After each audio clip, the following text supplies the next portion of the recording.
into the field. dangerously and You just call go someone in. to help you turn that thing? No, it does all right. Oh, you can do it on your own? Okay. Just gotta do Okay. it a little sooner. We'll call to order the Tracy City Council meeting for Monday, April 26th. Start with the pledge allegiance to the flag of the United States of America, and to the republic for which it stands, one nation under God, indivisible, with liberty and justice for all. Would you please? This is Isaiah chapter 43. This is what the Lord says. Fear not, for I have redeemed you. I have summoned you by name. You are mine. When you pass through the waters, I'll be with you. When you pass through the rivers, they will not sweep you over. When you walk through the fire, you will not be burned. The flames will not set you ablaze. For I am the Lord your God. God, we ask for your help today. We know the Bible says that when we need you most, you'll be there. And we pray that you would give wisdom and guidance to these people who are leading our community. Thank you so much for a great place to live. And we pray that you would help us to make it even greater. Amen. Thank you. Thanks. Thank you.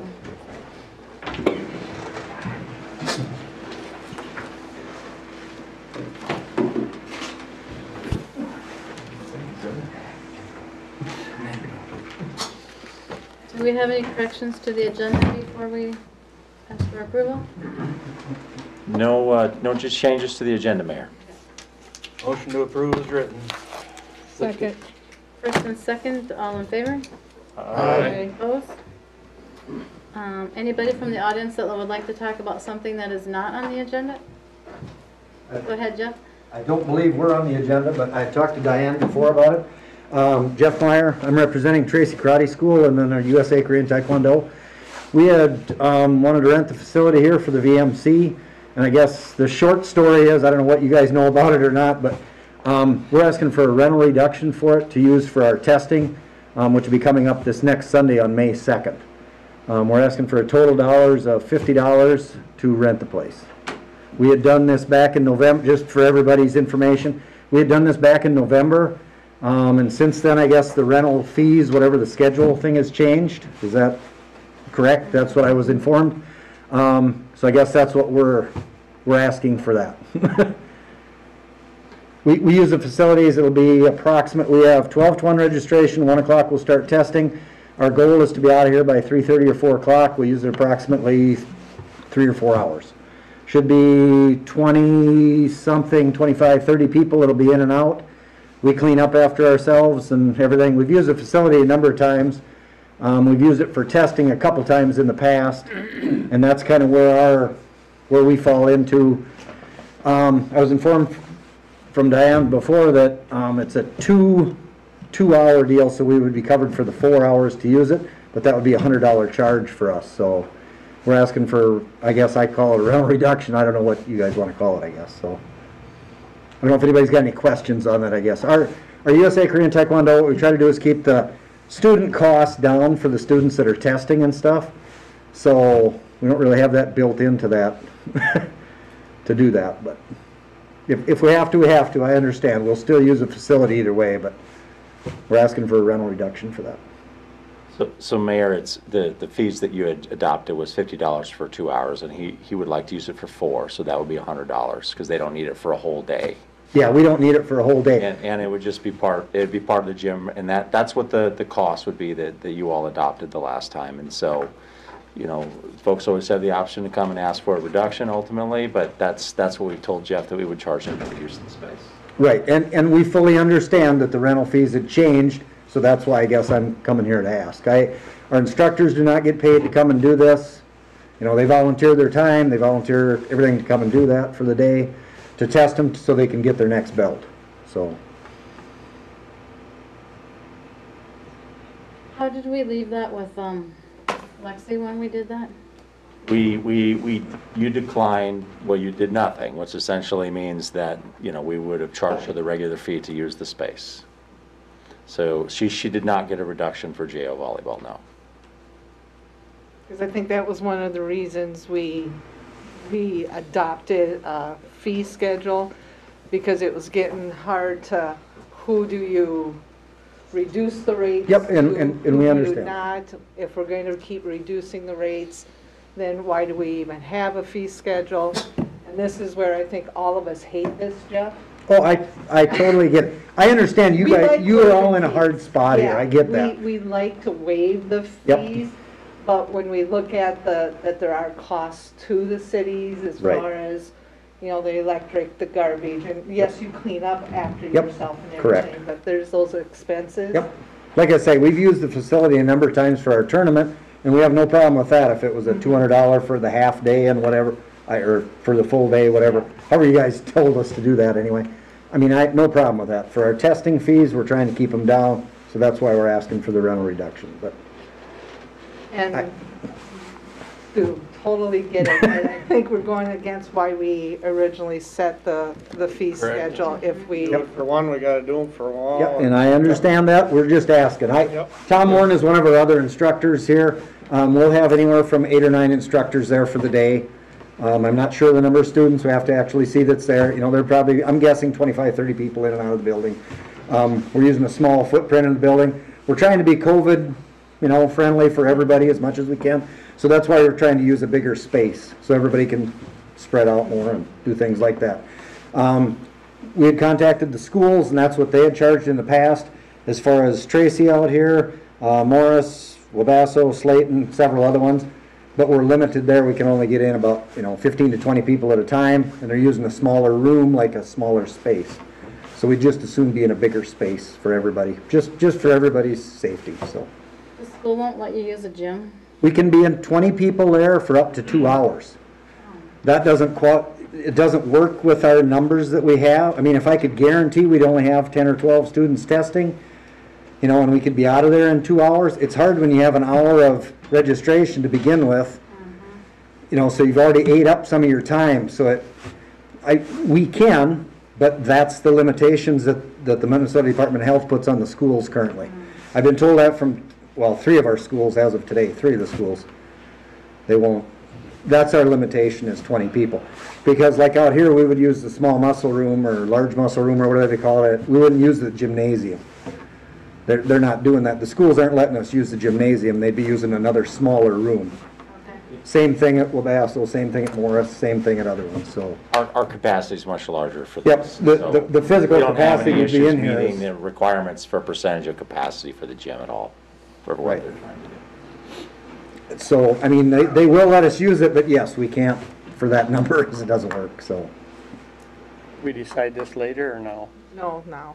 No. No? Right. Yeah. So that he knows. I mean, I just- I don't think we can waive the fees because we're going totally against why we readjusted them and Yep, looked at and, it. and we understand that. We're just trying to get a clarification on it. Because usually what we do is we have 7 places that we usually do this. We do rotate testings. So usually Tracy would get, this is odd, we're getting one in November and in May. I mean, it's odd we get one this close together.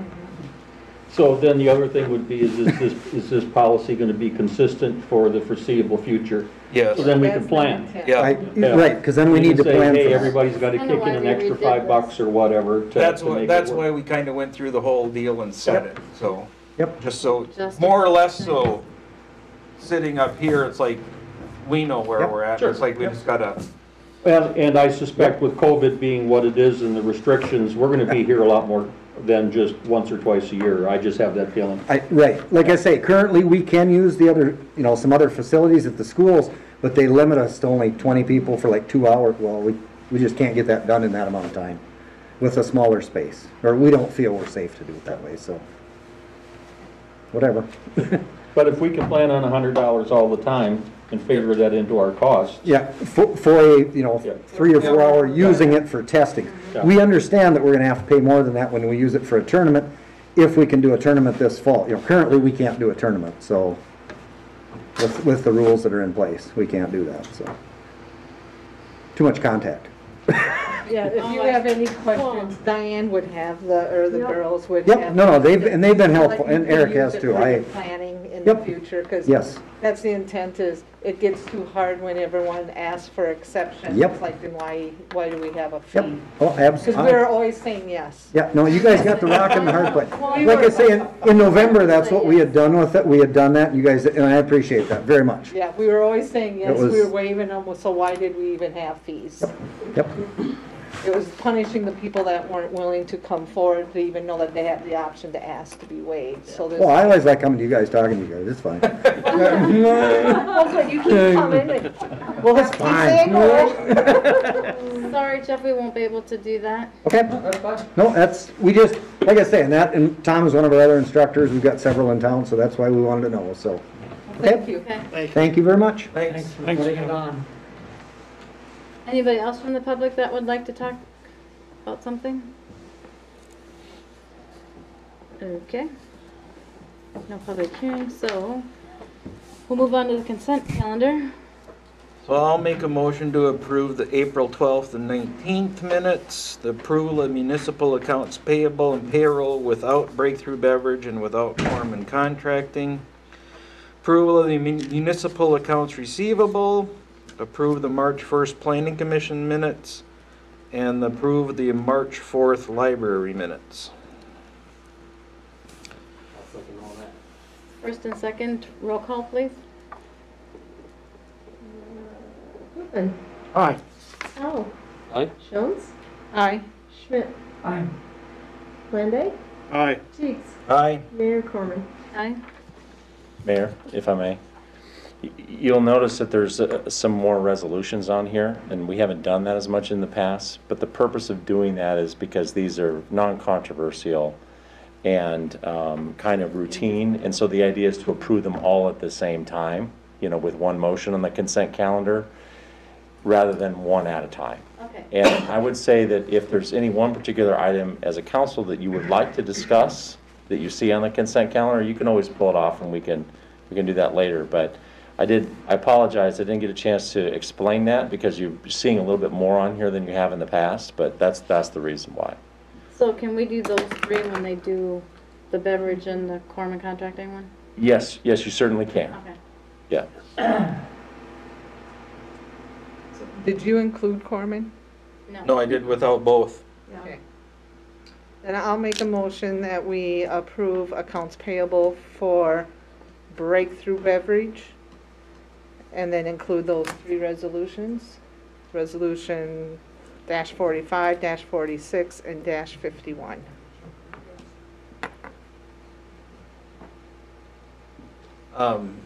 For the cases, make sure they pay their fees and everything's up to date. I think that's part of the resolution, it's written in the resolution that they've done all that, Yep. if I remember correct. Okay.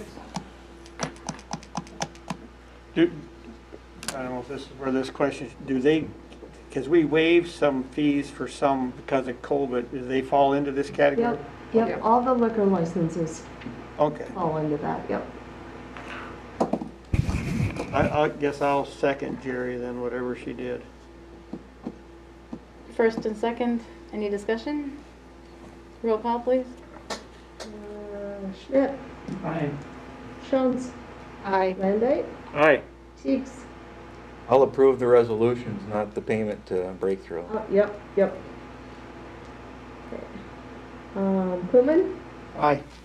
Chow. Aye. Mayor Corman. And you did that without, you still did not include Corman, right? Right, so Okay, you so vote aye. this They're one. not getting paid.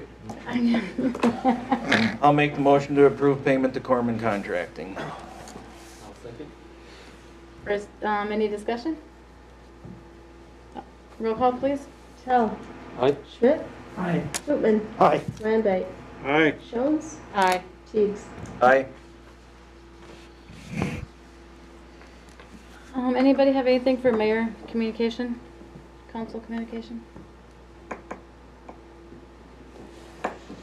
Okay, I have two things. First of all, I was corrected. We evidently said that the Boy Scouts helped with the cleanup day. They did last year. I mean, not the Boy Scouts, you said Cub Scouts. And it was the Boy Scouts.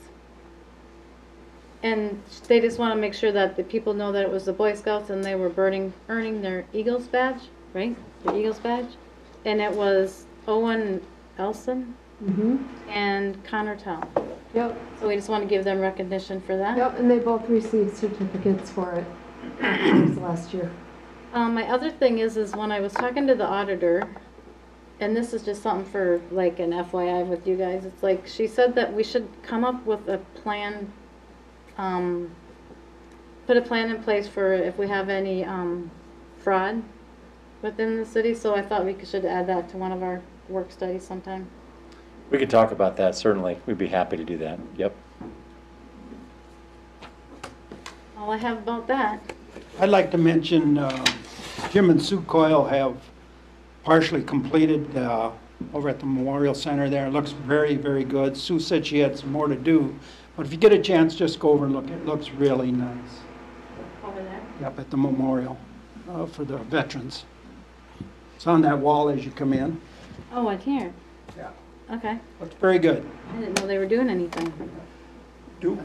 I have one question. Do we have anything, are we started with the Eagles yet, with the folks? We And then have do we have not. anything in writing? We don't need we that. don't have anything in writing yet, because the issue is still in terms of the hiring of the people. And I talked to Krista about it earlier, just about an hour ago. I think she's going to give you a little bit of an update in our department head report, but we still don't have the staff to be able to staff it. One of the considerations that we could do is we could start with reduced hours, because I know Linda would come in, but she can't do the entire time, by herself. I also understand, I've heard through the grapevine, although I haven't confirmed this, that the Golden Age Club may be doing their activities at Twin Circles instead, and so we don't need it sounds like on the weekends at this point, but we still don't have enough to even staff it during the week. So we're in the process of getting the staff in place prior to that, so we're working on it ultimately, but I don't have a start date for you. Even if we did it now, we would have to limit the number of people indoors. We could do that, but it would be limited to 15 people, including our staff member. So that's another consideration too, but that's what the current rules would say we would have to do. Eric, we do have 2 applications. We have 2 Last applications. Friday. We have 2 applications as of last Friday. That's new information, but it sounds like we're probably pretty close to getting our people that we need, and so I would expect that by the next council meeting, we'll be able to tell you. That would be good. That would Yep. make those people happy. Yep, Anybody else? Thank you. sure. Is this what we're waiting on, is the employees, or are Yeah. we waiting on the governor yet? We're waiting on the employees. There'll be some limitations on the capacity in terms of how many people can be there, and we'll have to figure out how to track that, but that's the only governor's rule at this point.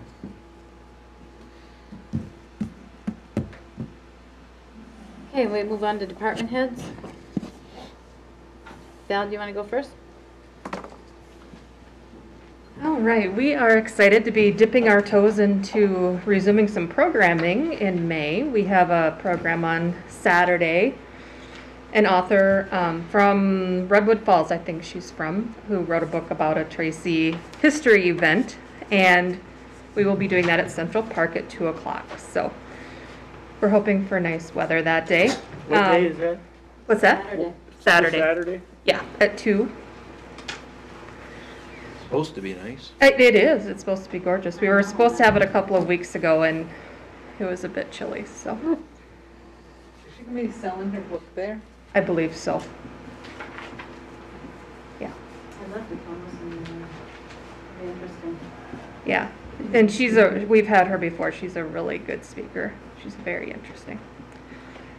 And other than that, I don't have much to add other than Shane and Eric and Lydell and I met on Friday. We were looking at the back of the library building. As you've noticed, possibly there's just a ton of pipes and things coming out of the back. And when they did the tuck pointing last fall, they recommended that we get rid of that as much as possible. So we took the first step with that over the weekend and rerouted some furnace pipe. So it's now inside the building instead of outside. And that'll hopefully reduce some, I don't know if you noticed, this winter there was a huge ice sculpture stuck to the back of the building. And obviously with the amount of money that we spent on tuck pointing, we don't want that to continue happening year after year. We'll be in the same position. So, and yeah, we'll continue working on that. Thank you. Right? Val, I noticed in your minutes that the library will no longer be able to let nonprofit groups use space in the library for free, like your conference room. Mm-hmm. So what would be the rental charge for a group to use your conference room? It's $25. Okay. For any time, no matter how long, or for 2 hours, or 5 hours, or whatever? I don't know that we have a time limit. Most of the time it's a couple of hours. Would be about the max. Do you see any issues with that? Groups not using the space because of the $25? Or I don't know. I guess the way I see it is that a lot of the groups are willing to pay other places for use of their facilities. So, we're not making a profit either. Mm-hmm. And it's helping to pay for continued library services, I guess is the way I see it. I don't have any problem with it Mhm. either. I was just thinking $25 didn't seem like an insurmountable amount. No, I don't think so. And we can always, keep an eye on it. But, especially with cleaning, Mhm. and it takes the cleaning staff more time when Sure. the basement is being used, garbage, any use of the bathroom facilities, anything like that. Sure. Just helps to cover it. Okay. Is there a time limit when, like, they need to notify you a day ahead, a week ahead, to use it? I mean, Well- in the morning, they think, well, we're gonna have a meeting. So Yeah, definitely not the day of. A week is great, at least 24 hours. Because you never know if, we hate to have someone arrive and then another group is using it, or we're using it for a library program. Because of course, the library use comes first, and especially now with us starting to do more programs. And in the summer, we'll be using it a lot. So, we don't want people to come in and get turned away either. But they book it with you. They don't book it through the office Right. here. They book it through you. Right, but if they would like it waived, they do need to come before the council. Well, I think people will learn. Don't come here for You're that. getting, We're not waiving. You're gonna get this. you're getting them trained really well, like, that's great. And then we can use you guys as the bad guy, so Yep. that's nice. That's why we get paid the big bucks. That's great. Gee, thanks. All right, anything else? No, thank you, Val. Okay, thanks. Jason?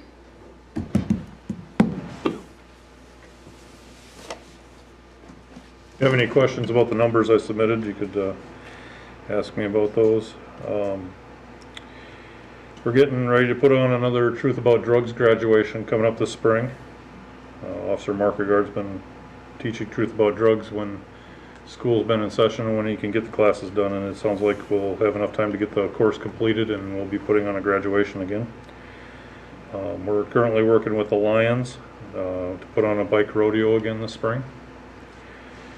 We'll be doing public nuisance ordinance property evaluations this week and starting in the next week. Warnings will be issued and try to get them all done and hand delivered before the spring cleanup takes place, so they have ample time to get their issues taken care of and use the spring cleanup.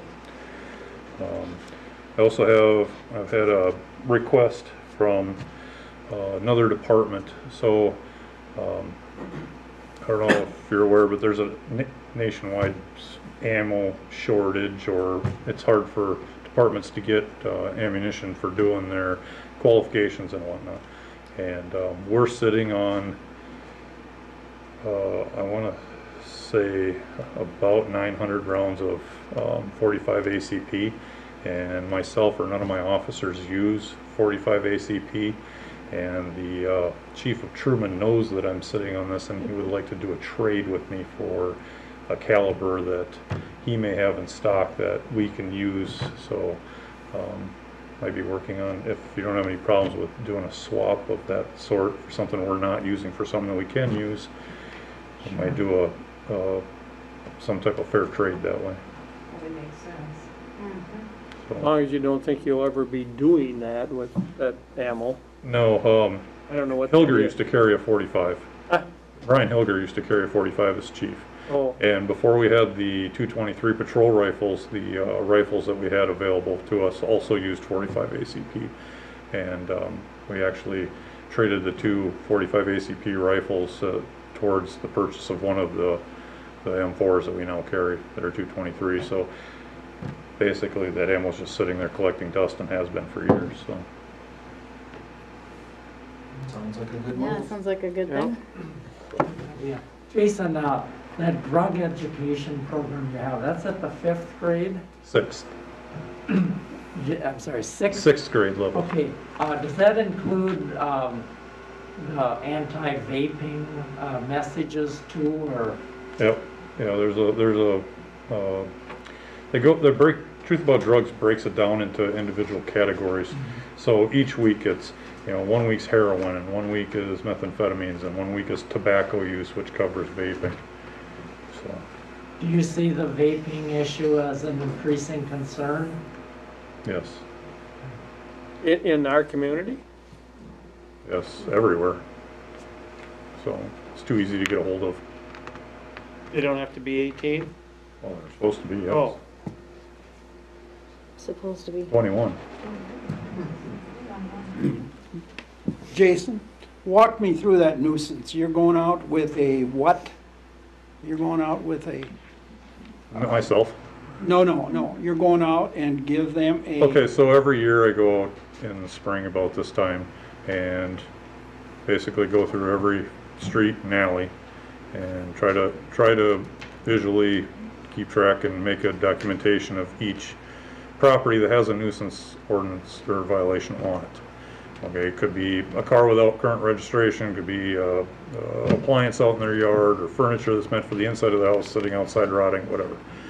So it's quite a process because every year it's located, do an ICR for it, take photographs of it to document it, do the paperwork up to Janelle does a spreadsheet to keep track of everything, and then on top of that we do a written warning and give them a list of what is on the list of ordinance violations, so that they're informed that here's what's on your property, here are the other things that we're looking for, and then that's hand served by an officer to the resident so that they know with a deadline on it that they have to have them taken care of by a certain date. That's the first step. And all this will happen before cleanup day? Yes. I hope to have it done 2 weeks before cleanup day. Cleanup day is the 15th, is that correct? Jason, in our current ordinance, is a garbage can container in the street overflowing with garbage, is that a violation of ordinance? I guess it would have to be there for a certain amount of time, yes. Okay. Well, I've just noticed that there are some spots where the garbage can never moves. It's always in the street. Property owners not taking it back up to their house kind of thing. Yeah, I mean, is that a violation of? It's not specifically listed in the ordinance, no. Okay. Might be something we should look at. Well, any other questions? All right, thank you. Thanks. Thanks, Jason. Tamara.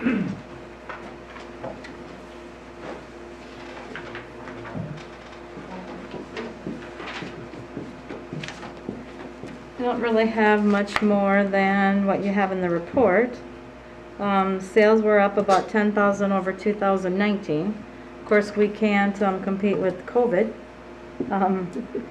They were 65,400 in last year. This year we did 60,000. And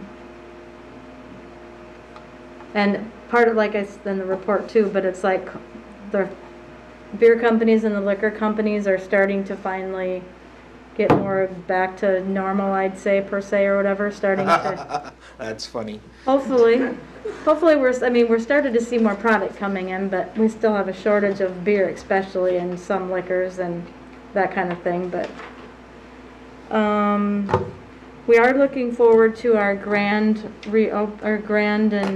opening year anniversary kind of / celebration, so we're putting some things in for that. We're also working on our sign for outside the building. Also going to, if anybody knows of any like nonprofit organizations, and even like out in TV land or whatever, we still have some hand sanitizer if somebody needs some.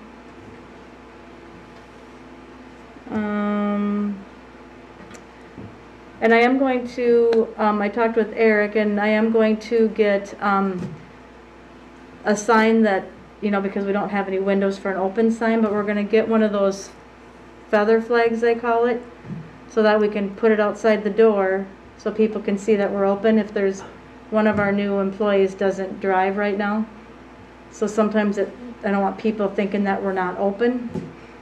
I've heard other people comment that they would like to see some type of a sign that says open. Yeah, so I thought, so- because I don't really have an option of putting like a lighted sign because, so I thought if we got that feather flag, we could slide it out the door, and then when they close at night, we can like bring it back in.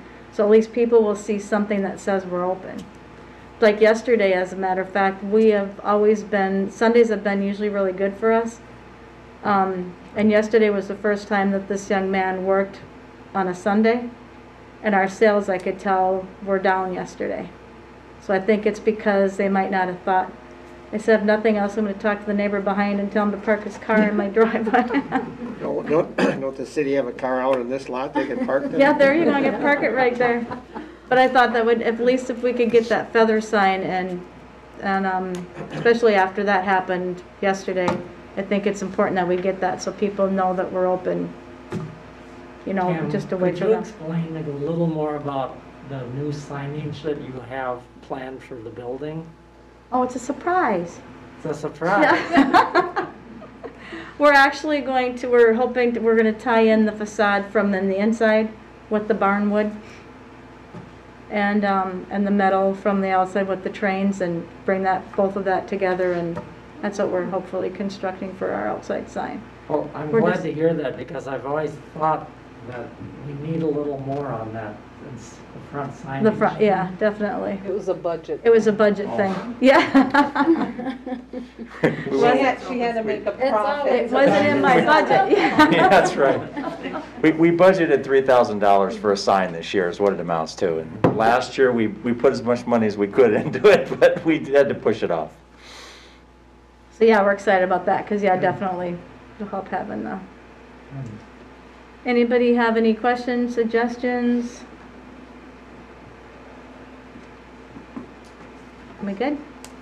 Thank you. You're welcome.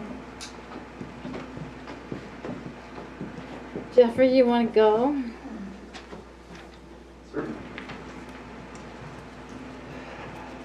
Okay, just one thing I want to talk about tonight. Talked to Eric a little bit about this, and for the past 3 years we've worked on the streets, and we've worked on some of the buildings and getting some of the buildings secured. So I've asked him if I can start on the next building that I think we need to work on. So what I'm doing right now, and why I wanted to get it out here in front of all of you, is I'm going to put together just a community group, and I don't know what we're going to call it. We can call it Save the Hollywood. We can do it however we want to do it. But I'm going to get I have about 6 people on the list that I'd like to get together starting next week for some meetings on coming up with some ideas of what we could do with that building. If you don't know, if you've driven by it, you can see that it's got a good roof on it. And that's a lot of the problems with the flat roofs here in Tracy. Once they wear out, and if you don't do anything work with them, well, at least the owners of that building over there 15 years ago really were looking forward, and instead of just putting a crappy roof on it, they actually put a steel roof on it. So it is dry in that building, smells musty, but it doesn't smell wet at all. So I'm putting a group together, and just to let you know, I'm going to be inviting somebody from the Fine Arts Council. I'm going to be inviting a couple of people that are into their music, and people that are willing or want to continue with Tracy going down with saving buildings and instead of tearing them down. Because, we've got a couple more that there's a good chance that we're going to lose in downtown. So this would be one that we can work on as a group. So I've got 5 or 6 people that are on this list that I'm going to be invited to these meetings. But if you've got any suggestions on someone that you might think would be a good person to invite to this meeting, I'm willing to take suggestions. Is the owner for this building open to this? Yes. Yeah, I've already contacted them, and it actually, the building is actually for sale right now. Okay, any questions with that? Have you thought about Joe Bierman? Nope, I haven't. So if you would send me an email, and then, and we can't overburden some people, because there's a lot of people that are on a lot of different committees and lists in town, especially with our comprehensive plan and everything going on right now. But I believe that we can get some. People involved in this that really would like to see something happen with the Hollywood besides just sitting empty as storage. Especially since it is a building that is dry on the inside, as opposed to the basement collapsing and that type of thing. It's nice to start with a building that's not falling apart already. Exactly. Nope, exactly. Jeff, I'd recommend Clint Peterson on that committee. Okay. If you'd send me that email, that would be awesome. That's 2 people that I wouldn't have thought of, but yes. Any questions with that? Okay. Thank you. Thank you. Shane, Krista, where do you want to go? You go on my computer and Okay. Darn technology. Yeah. I have to apologize. It looks like my monthly financial overview wasn't included with the agenda. Got a little crazy towards the end of last week. Most of what's usually included in my financial overview, I'll go through in my quarterly financial report in a little bit. Just a couple of highlights. We're still waiting on additional guidance for the fiscal recovery funds that we'll be receiving this summer. We hit on the multi-purpose center already. And then as far as our office goes right now, April's last day was a little over a week ago. So we're short-staffed right now. We were fortunate enough to offer her replacement the position, and she starts on the 3rd. So this coming Monday. Her name is Sammy Rawling. She is originally from Tracy. And currently lives in town with her family. She's, I believe, currently working at Truebridge and Marshall. So she's excited to get started with us. So any questions on that for right now?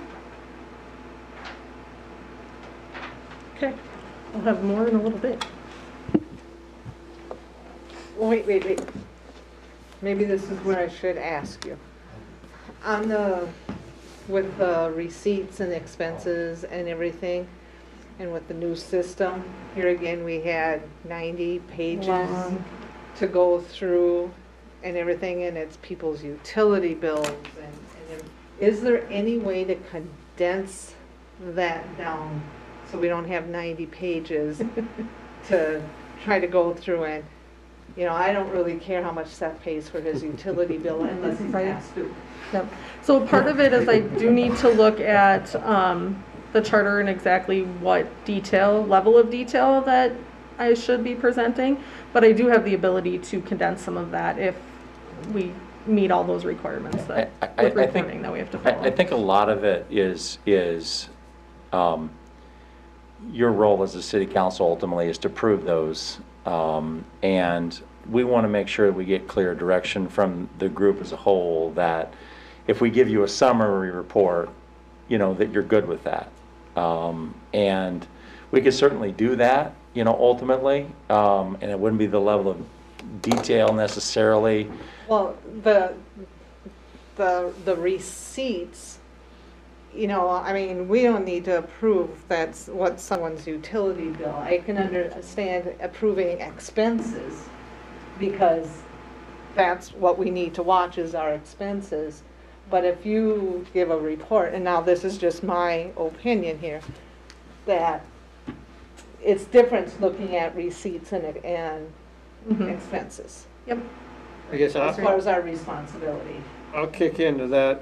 Even the expenses, instead of having every day or every other day when they go purchase this, if you could just get a total at $200 at the lumberyard or $50 here or whatever, instead of $12 and then $10 and then $13. It gets just, it wears me out. Well, and I don't think we want to micromanage. No. We trust our finance, our administrator, our department heads. There's plenty of an approval process before it would get here. And I don't think we as a council want to micromanage the different departments. Their supervisor will manage. Is there a threshold, you know, dollar amount or something like that that you wanna see on that? I mean, because we could, I mean, there's lots of different ways to do it. Because like Midwest Supply is a good example of that. Shane's guys, I think, go to Midwest Supply about 6 times a day, you know, and so you end up with like 30 or 40 different transactions, you know.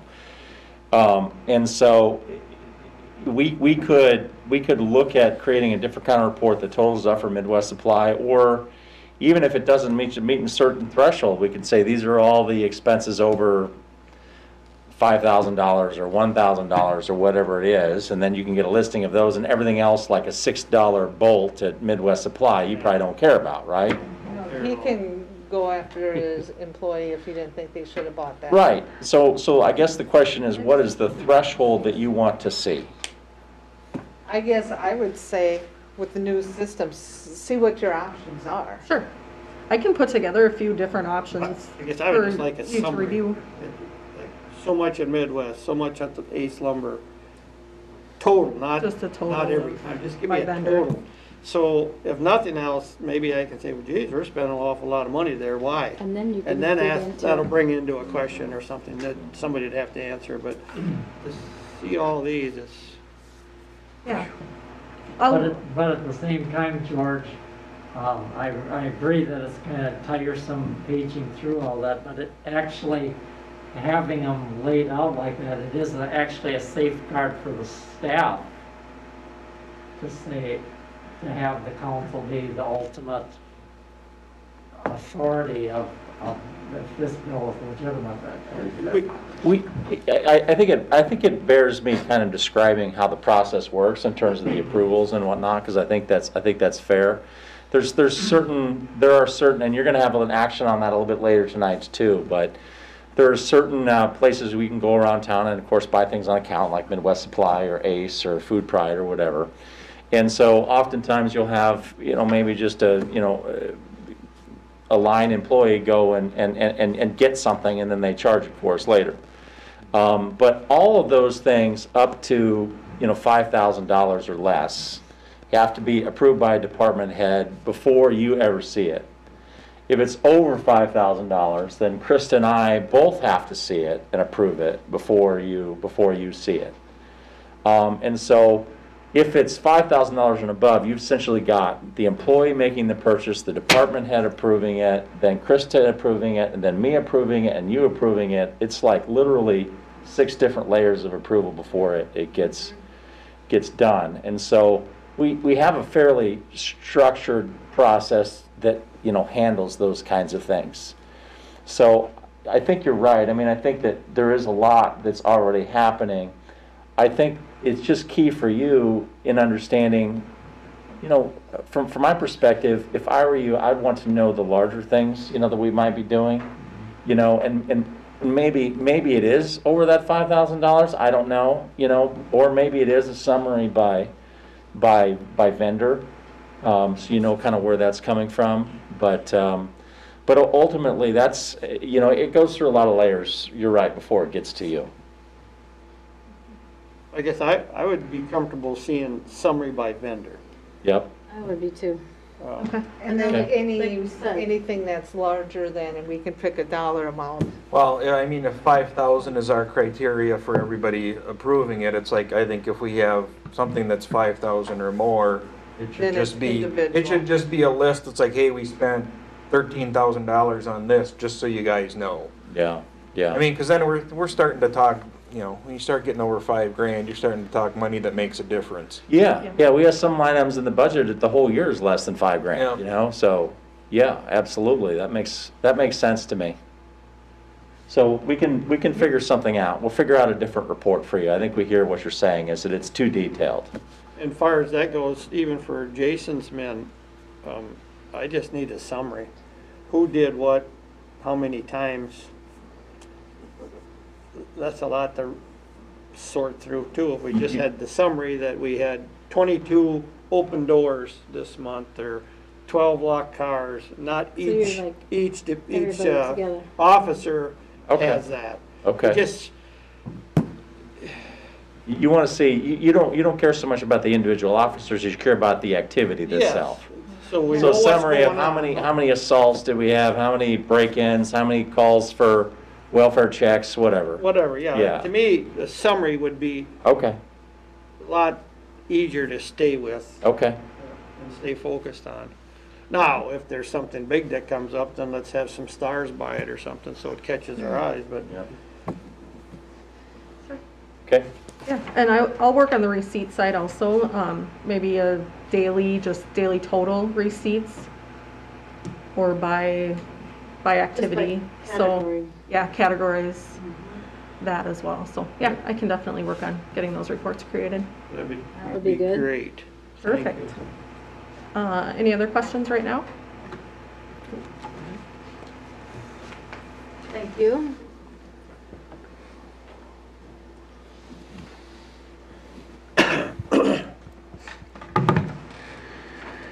Good evening. Hopefully everybody got a chance to read my report. I do have some engineers updates too for the airport that I included. That's in my report. I can go through those if you want. If you guys read it, I guess it's up to you. Other than that, right now we're getting ready. Started getting the pool ready. Boiler will be here. Supposed to be here tomorrow at some point. Pump parts are in. Just kind of finished up putting that together. I think they have a few punch list items on those, the major repairs on those pumps. They're going to finish in the morning, and then we're going to start cleaning and setting up umbrellas and trying to get the place cleaned up. It's been sitting a while, so it's going to need a lot of scrubbing, but I think we'll get through it. Haven't found anything too terrible yet, so. Is that stuff your crew does, or does the pool Yeah. people do it? Our crew does all the startup and initial cleaning, and their crew will take care of. I shouldn't say Jeff's crew now. We'll take care of the daily cleaning of the shower rooms and vacuuming the pool out, and we usually take care of everything in the mechanical room. Short of they have to do their daily checks and a few times a day on some of them to check chemical levels and stuff like that. And then if there's a problem, then we'll get involved again. But it's kind of that. We had a storm sewer collapse at some point on us, kind of off the south end of 2nd Street East out in the field. We noticed saw us out there last week. We had to put in a new section of pipe there. Seems to be flowing well now, so it kind of drains the East Morgan, part of Union, 1st East, 2nd East area of town. And it kind of runs through the field. But Is that shallow? Is that why it collapsed, or just rotted? it's 100 years old. Okay. So concrete. What I think is happening is a big cottonwood tree next to it that grew into it. So we just redid the outlet there, and we got a sealed pipe again. So and we grubbed all the trees grubbed out. So we had that. Other than that, What is the depth on that one? it's right around 4 feet. Oh, not any too deep. No, nothing major. We did, it started with ball fields, Friday. We had got the mower out and we've been doing some checking of heights. One thing, Sean, our mechanic, he's gone through and made sure all our mowers mow at the same height. That really wasn't possible in the past, but now that they're all the same brand, it's a little easier now. They all kind of have the same principle of how they mow. So we went through, and that way if one person's helping out on a Friday afternoon finishing up a park or something, I got one guy cutting at 2.5 and one cutting at 3 inches and making it look a little funny. So he went through and got all that done. And other than that, most of you may have seen R&G had started. They did some grinding of the streets late last week. Sounds like they're going to be doing some boring under the highway tomorrow morning, and they started peeling up the top layer of road for future base. So that's started. I guess, do you have any questions on what I have so far? All those cars on Highway 14, is that part of the street? Yep. Okay. Yeah, it's an access thing. Code enforcement, so we had a meeting with that, with Jason and Eric and Jeff this week, or last week. I think it was last week, wasn't it? It was last week, yeah. Early last week, I think. Pretty much have our list compiled. We'll probably have right around 200 addresses on our, as far as the building side goes. There's a few permits on our list that they've talked to me or have pulled permits already on, so hopefully some of them will come off the list before I have to get too serious with them, but we are getting notices sent out on that. But with 200 of them, it's going to take us a little bit. But any other questions? So what you're talking about there is different than what Yep. Chief Licky's doing? So I just deal with the building side of it. So if there's a structure that, you know, if it's lacking paint or something's rotten or a roof falling in or a garage door's been missing or anything of that nature, that's kind of my game. And then Jason is more the nuisance, junk in the yard, unlicensed vehicles. I think, council member, this is an important thing to point out. I actually think this is a significant flaw in how we do this program. And when I said that this is part of the problem, you know, a couple of weeks ago, where you don't have one person you can go to and say, you're in charge of code enforcement. What we have is multiple people doing multiple things and not coordinating their activities together and not being consolidated into one place. And so, I'm going to talk about it a little bit in my department head report in terms of the meeting that we had, but ultimately, you as a council, and I think as the citizen, don't distinguish between building and nuisance codes. To you, it's just an issue of that property looks bad or whatever. And so we distinguish it, you know, internally, but I don't think that makes a lot of sense. And so I'm going to save a little bit of that for my city administrator's report. But yeah, I mean, I think that's it's an interesting revelation that it's in multiple places. Yeah. Because then you don't know who to go to talk to. You don't know what the results are. You know, it's hard to manage it. So it's going to be a little bit of a process to get through it. But I'll talk about it in a few minutes. But since you brought it up now, I wanted to make sure I struck while the iron is hot, I guess. I would think for the person that's having issues, would like it to come from one source too, so that they aren't coming, Chief Licky says one thing and there's something and, ooh. Right, it's confusing for the citizen too. Yeah, absolutely. Yep. Thank you. Good, thanks. Thanks, Shane.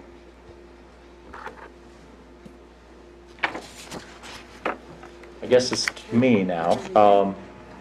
I'm gonna continue to just work off the sheet the report that I gave you. And you know, things are gonna, you know, change a little bit, you know, every time you see this. So I'm not gonna go over it in as detail as I did the last time, because a lot of the things, you know, haven't changed in the last 2 weeks. Some things have. Not a lot in the first category of housing has changed. On the marketing side of things, now that we've finished kind of the logo and that branding part of it, I've gotten some additional information to the company that's building our new website, which is the company that currently does it. And I've traded a little bit of communication with her. I don't have a date on when I'm going to receive a draft yet, but we've started that process now, just to let you know. Usually it takes a few months, and so I would expect something this summer. We would have a draft of the website, and I'll bring you, you know, what that looks like so you can see it before it goes out. That's all I want to mention on the marketing side. On the infrastructure side, we have a lot of stuff happening this summer, some of which you're gonna, you know, hear about a little bit later today, and so I'm gonna leave that for the discussion on the streets, because that's kind of the big next thing that's happening, you know, in reality is that there's going to be a lot of actions on the streets this summer. Not just the street project, but with the street maintenance project that we have, it will make a significant difference. And just to give you a little bit of a preview, it's really exciting because the bids came in so competitively, we can do more than we initially thought we could do. Sweet. And so it's kind of exciting, on the multi-purpose center, you know, of course, we have about another, by Friday, we're supposed to be getting the responses back to the RFP, and I haven't received any yet, but I don't expect to, because it's usually people turn those things kind of into the last minute anyway. But we're looking forward to that, and then you'll see that in a couple of weeks. Did you have a good turnout for that? We did. We had, I think, 11 firms here when we did a walkthrough, and then I know there's some others as well that weren't able to make the walkthrough. They're probably going to compete. I have at least a couple of communications from people saying that they will submit a response, but like I said, I don't have any yet. The last one, I do want to talk about the beautification piece a little bit. So Shane already alluded to it, but Jeff and Shane and Jason and I met last week, and we kind of compared notes a little bit. You know, everybody kind of had their different list of things that they were looking at. I would say Jeff's list was probably more holistic. Shane is only looking at just building issues, and Jason is looking at those nuisance code issues. Would be things like garbage in the yard or excessive weeds and stuff like that. And ultimately, you know, we came out with a couple of things that I think are important. One is that we probably need a better system for tracking these kinds of things. You know, we've got different spreadsheets laying all over the place.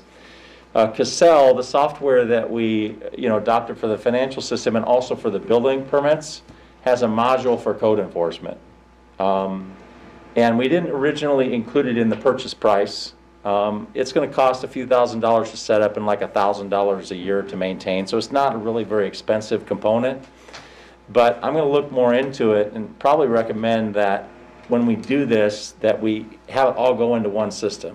So that way, maybe Jason has a nuisance issue associated with a property, and Shane has a building issue, but right now we don't know that. But if you kind of do it based on property, then you would know, and then we can start to run reports for you, so you can see what's the activity in a particular area, who are we working with, and things like that. And so I think we need a better system for tracking it, you know, first of all. And I did, when we talked about what our process is currently, when I told everybody, I said, I don't want to change anything just yet. So that's, you know, why Jason's going to go out and do the normal process that he does, and Shane's going to do the normal process he does, until we figure out exactly, you know, what our approach is. What we will do is bring back a pilot program to you of some kind that we want to test this summer to see. We take a certain amount of properties. I don't know what the number is. I mentioned 10 a couple of weeks ago, but that may not be the magic number. It might be more than that, to try a different approach with. And and we'll see where that goes. I don't have that pilot program yet, like I said, we've just started talking about it, but we'll start to test those kinds of things this summer. So really, I think the next steps are to consolidate our operations with one tool so we can manage it, and then develop a program that we test this summer and see how it works, see if it's something you want to roll out after that. That's kind of the approach that we have at this point. Any questions about that? I know that's something that's a lot of concern from some of the council members. I think all the council, but in particular a few of you. I think that's an excellent idea to kind of consolidate things by property so you can keep track of things better. Yeah. It's, in the past, it's just been too easy to let things fall through the Yeah, cracks. they slip That through. makes more sense. Well, I'll look at it more, and we'll probably proceed then with that software piece of it.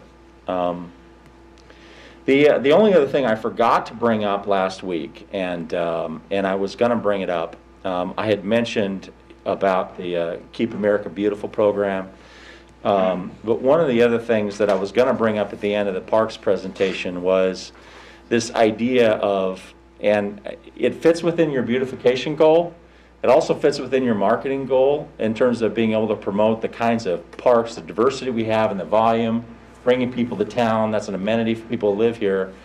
In the past, we used to have an appointed parks board by the city council that would, look at these kinds of things. And I had the thought that is something we might want to do again.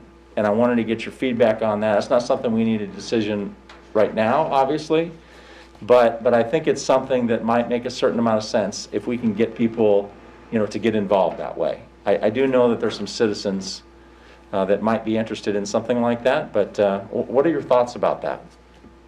I think the more we can get community members involved, the better off we are. They feel involved, and we get good feedback and good communication. Because I think that's one thing we as a council want to build, is communicating with the community members. If anything, we learned that with the seniors, with the whole MPC, that we have to make sure we're communicating and double communicating so that there's not those misunderstandings, because then that's what blossoms and blows up. So I think it would be great if there's people that have that interest. Okay. I think a citizen park board would encourage the public to take ownership of the parks in their neighborhood, take more pride in them, and be a way to get community input, so to speak, on things that we're doing or could be doing with the parks. Just one example.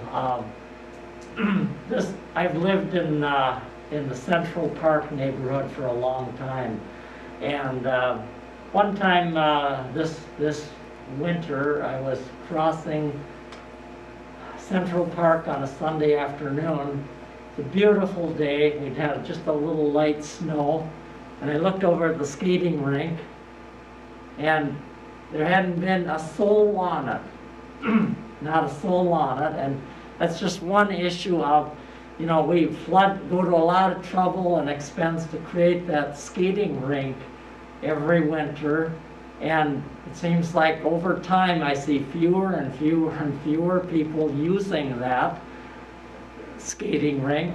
And, a park board could just kind of examine that issue as, is there enough interest in having a skating rink?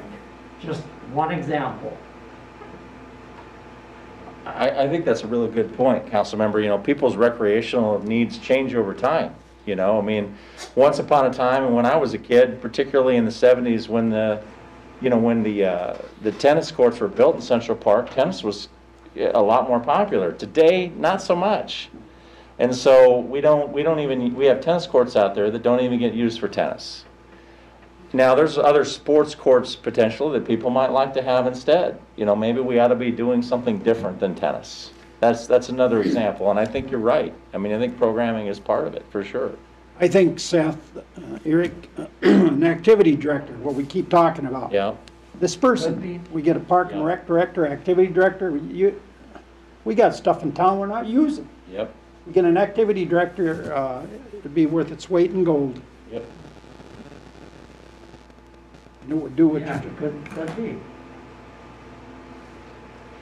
It sounds like that's something you'd like me to explore. At least I didn't have any you know, negatives. I mean, we can bring it back for you to look at as far as what they would do, you know. But I'm happy to do that, you know, and bring that back as informational for you, and you can decide if that's something you want to add. So that would It's a great be idea. more likely another employee that would be bringing. Well, no, there's two things here. I'm really talking, I wasn't responding to Ron. Oh. Yes, I think that I've heard enough about the activities director. We should talk about that with the budget, because that becomes a budgetary issue. But as far as a park board, that's what I was referring to. Okay, I got you. Yeah. It's the park board, if we do develop one, if we have an activities director, that's who the park board would maybe work with. Could be, yep. So that we could still form a park board Yeah, before we decide about an activities. Yes, yes, you could. Yes, you could. Okay, we'll put that on the list. Sounds good. That's all I have, unless anybody has any questions about anything that's going on. So if people are interested in being on this parks committee, would they contact, You can let me know, or Diane, either one of us.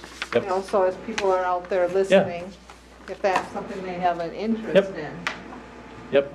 Couldn't we put an ad or notice in the paper? I think we would. I don't have formal, you would have to vote, in my opinion, to form the board before we went and advertised for positions. So you're gonna bring us back a recommendation? I'm gonna bring back a recommendation and what that would look like, and then if you decide to move forward, then we would go there. Sure. So then would we appoint the park board members like we do the planning I commission? think you could. That's certainly something you could do. And there's lots of different ways you could do it, but that seems to be the kind of the way that you normally do it, and it would make sense to me. Yep. So you'd have terms too then? 2 Yeah, years, it would 3 be years? this, you'd have to have bylaws and all of that. Okay, Say, do we have to make it this complicated? we don't. Serious. It's a board of volunteers that are gonna look at our parks, and they're not gonna make any decisions or anything. I don't know if we need to make it that complicated. Can it just be a volunteer board, kind of like the liquor store committee was? It when could they be. were building the You- new liquor store? You have no rules on these kinds of things. It just depends on how, formal or informal you want to make it. But I will bring you back options that include kind of a formal, the way Ron says it, what you normally do, like with the planning commission or something, or just, something informal. The other thing I had thought about too was that as an option, we talked about the Keep America Beautiful organization. It might be possible that you kind of combine those two at the same time, and parks is part of their responsibility as well. Just some things to think about. Not something you have to make a decision about right now. So we'll bring back options.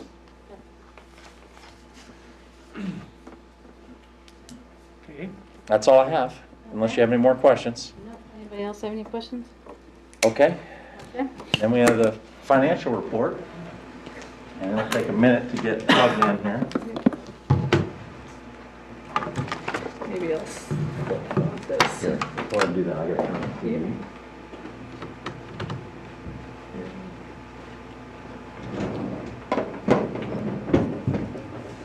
Everybody see okay? Let me squeeze by here. Yep.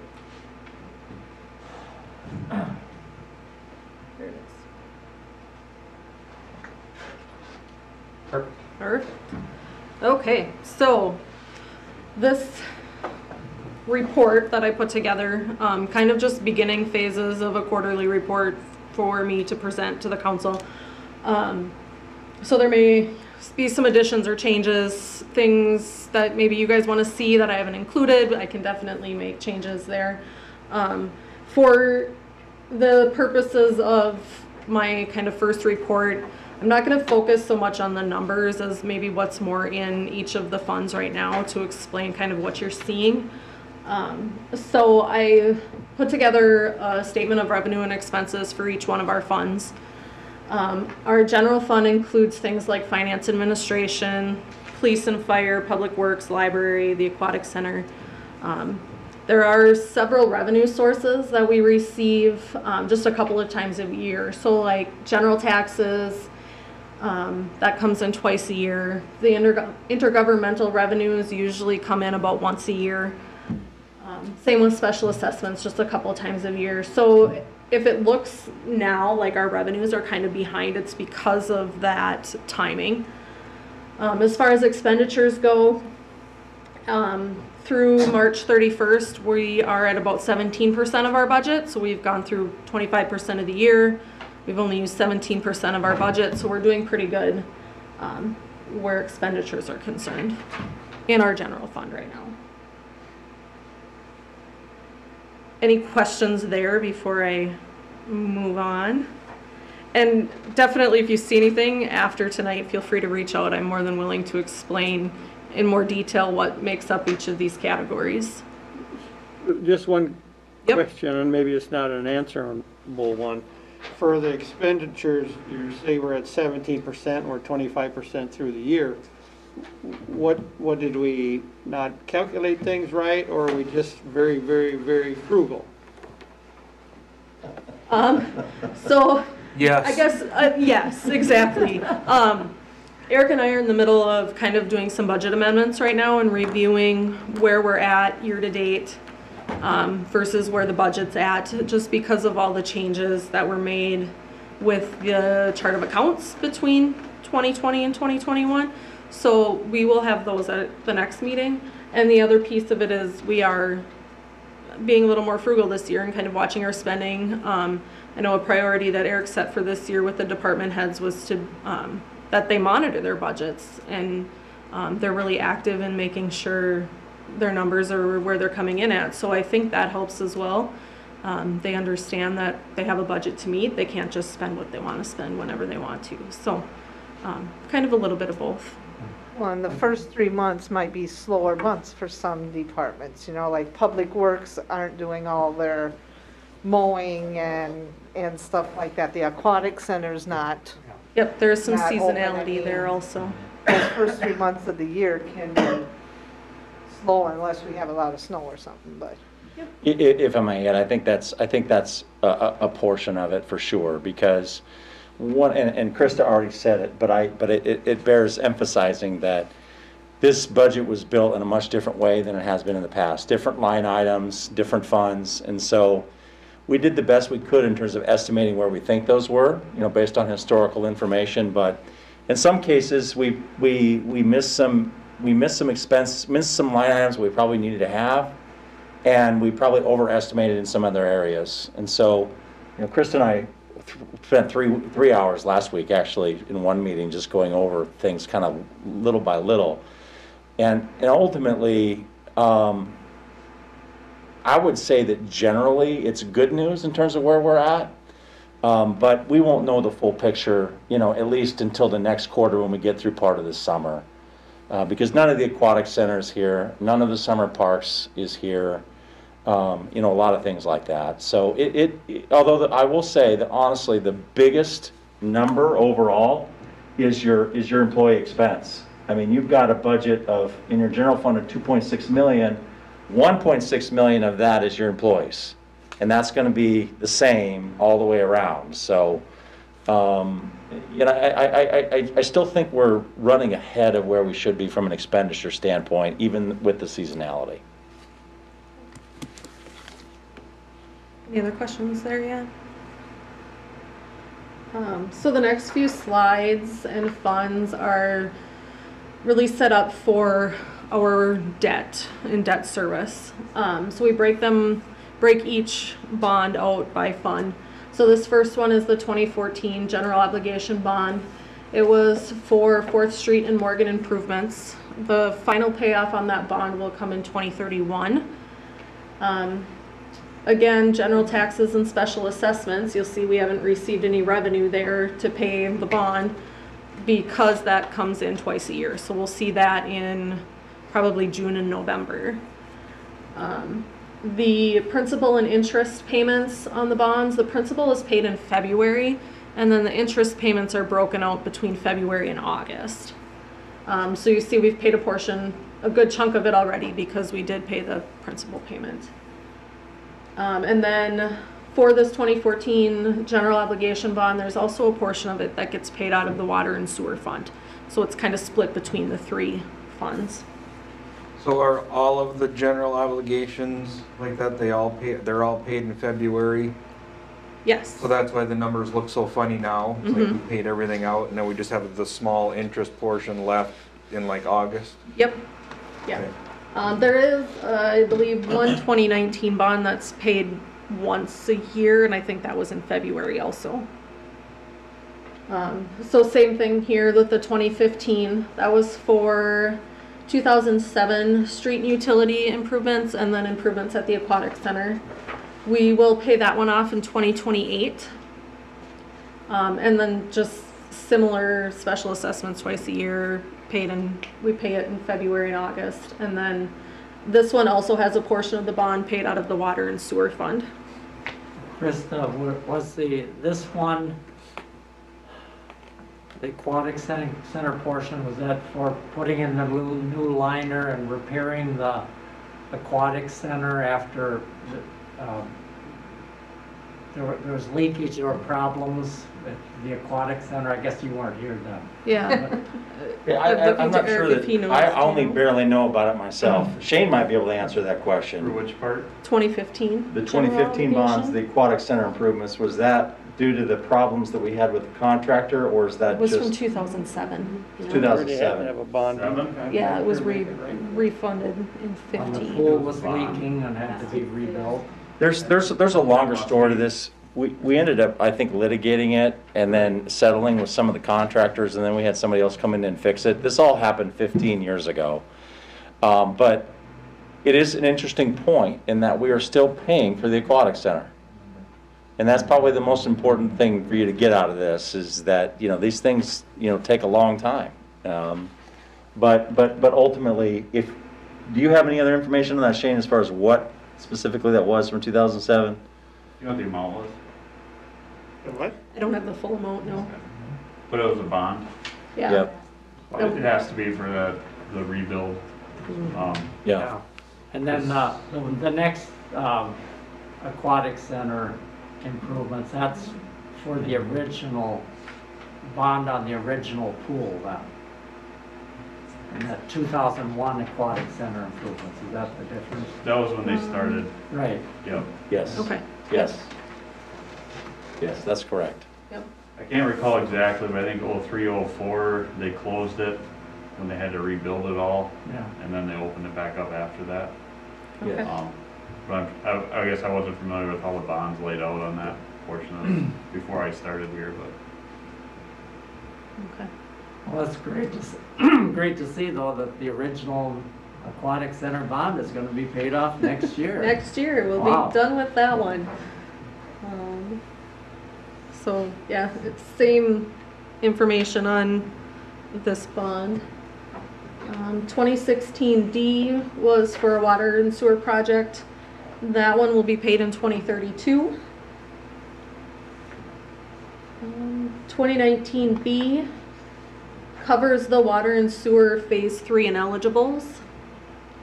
As of right now, we are only making interest payments on this bond. We'll start making principal payments in 2023, and then it's scheduled to be paid off in 2042. We got a long time on that one yet.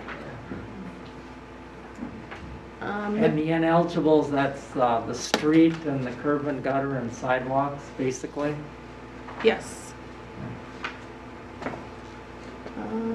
So the 2019 E was a refunding of the 2009 street improvement bond. That one will be paid off in 2025. Working our way through that one. And then the next fund we have is for capital projects. In this fund we have $15,000 this year for turnout gear for the fire department, $17,000 for a new snow hauling truck, and then $20,000 for playground equipment.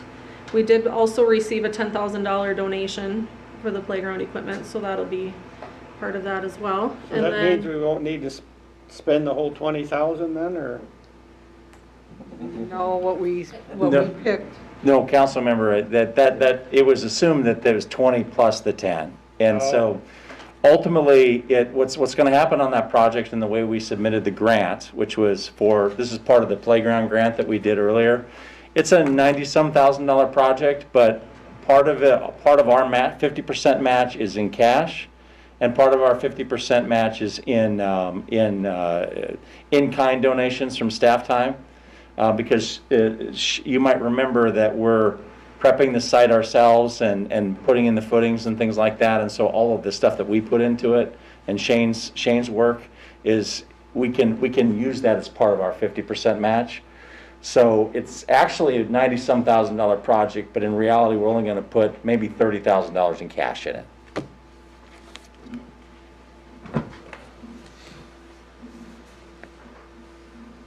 so we have a fund set up for the Phase 3 street project and eligibles. This would be improvements not covered under the water and sewer grants from rural development. And then we get into our water, sewer, refuse, utilities. So we have the water account. Sales are on track at about 22% of budget. And expenses, again, at 17% of budget, going through about 25% of the year. So we appear to be on track there so far this year.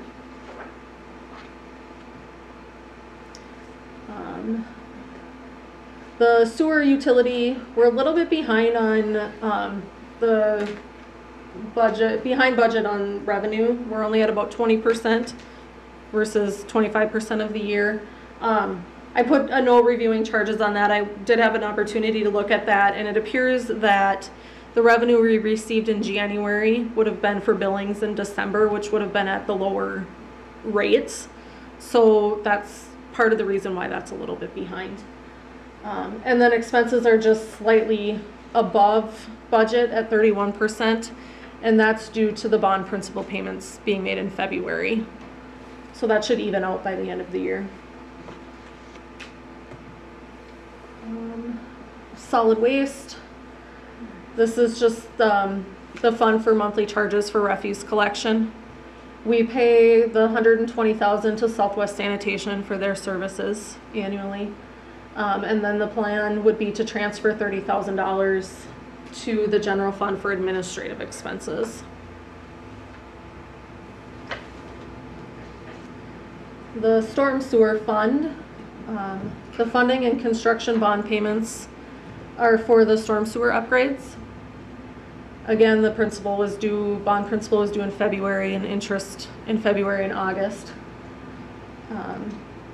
We're a little bit behind on revenues, again, because of the lower rates that we received in January, but were billed in December. And then again, slightly ahead in expenses because of the bond payment in February. So that'll even itself out. The airport fund, we have the $360,000 for resurfacing, the AWAS replacement and parking lot paving. And then the hangar project will likely be taken out of the budget since that project's on hold.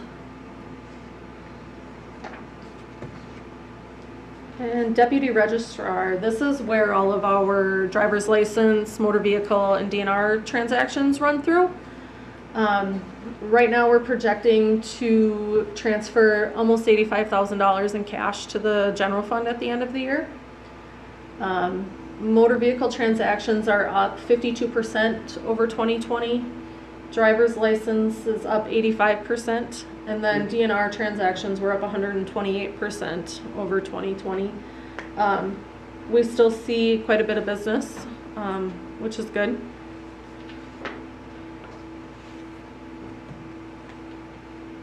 We have the hospital fund. This fund is for money that Sanford can use for improvements on the hospital. We contracted when we sold, I don't remember how much it was off the top of my head. And so this is the portion that they have available for this year. The public housing fund includes the rent that we receive from Sanford for O'Brien Court, and then the rent and expenses at Orchard Lane.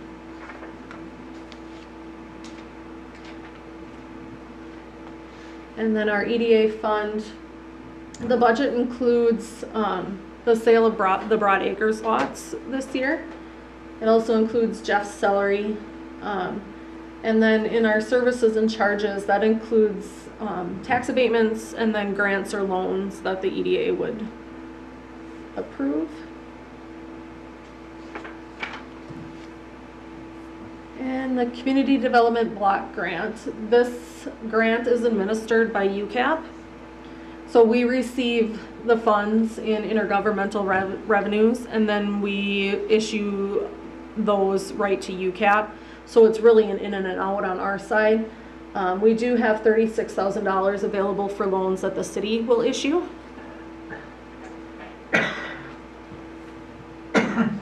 And my last fund is the Cemetery Perpetual Fund. This just tracks the sale of plots and then any mowing and maintenance expenses at the cemetery. What's the principal balance on the cemetery fund? The fund balance is around $60,000, but I don't remember the exact number. But it's designed as a perpetual fund, meaning that, and ultimately what we had done in the past is that we transfer general tax dollars into it, but in reality it has $60,000 in cash, and we spend like $3,000 to $5,000 a year, and so we could go 10 or 20 years without you using that money. So we're drawing it down. We're drawing it down basically slowly, very slowly. Yep. And those fund balances and the cash in each of the funds is a report that I will include in this quarterly update, in my next update. I did add the liquor store on here. So we did see a net loss in March, mostly due to increased inventory purchases. We're still ahead of budget year to date. Our net income year to date is $13,000, where we budgeted $7,000. So the liquor store is still doing really well from that perspective. We are behind where we need to be on net cash flow, mainly due to increase in inventory purchases. So we've got a plan in place with TAM. We've been discussing options to lower that inventory so that we can increase our cash flow and end the year where we would like to be. All right. That's all I have. Any questions? It's a lot of information.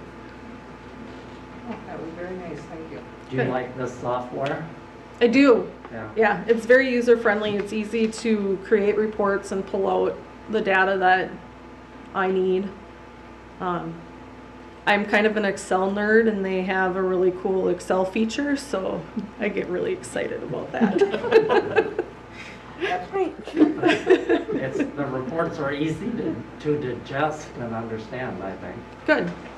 Good. And like I said, if you're going through them and you have questions, feel free to reach out. I can definitely dig into more detail on anything. So, all right. Thanks. Thank you.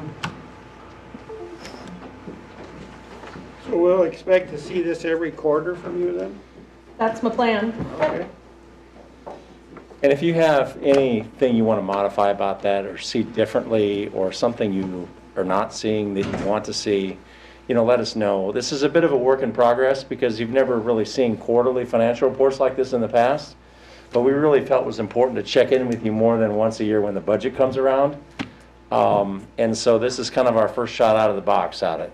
So it may change a little bit over time as we get better at understanding and digesting the data, but if you have any questions, just let us know. Thank you. Thanks.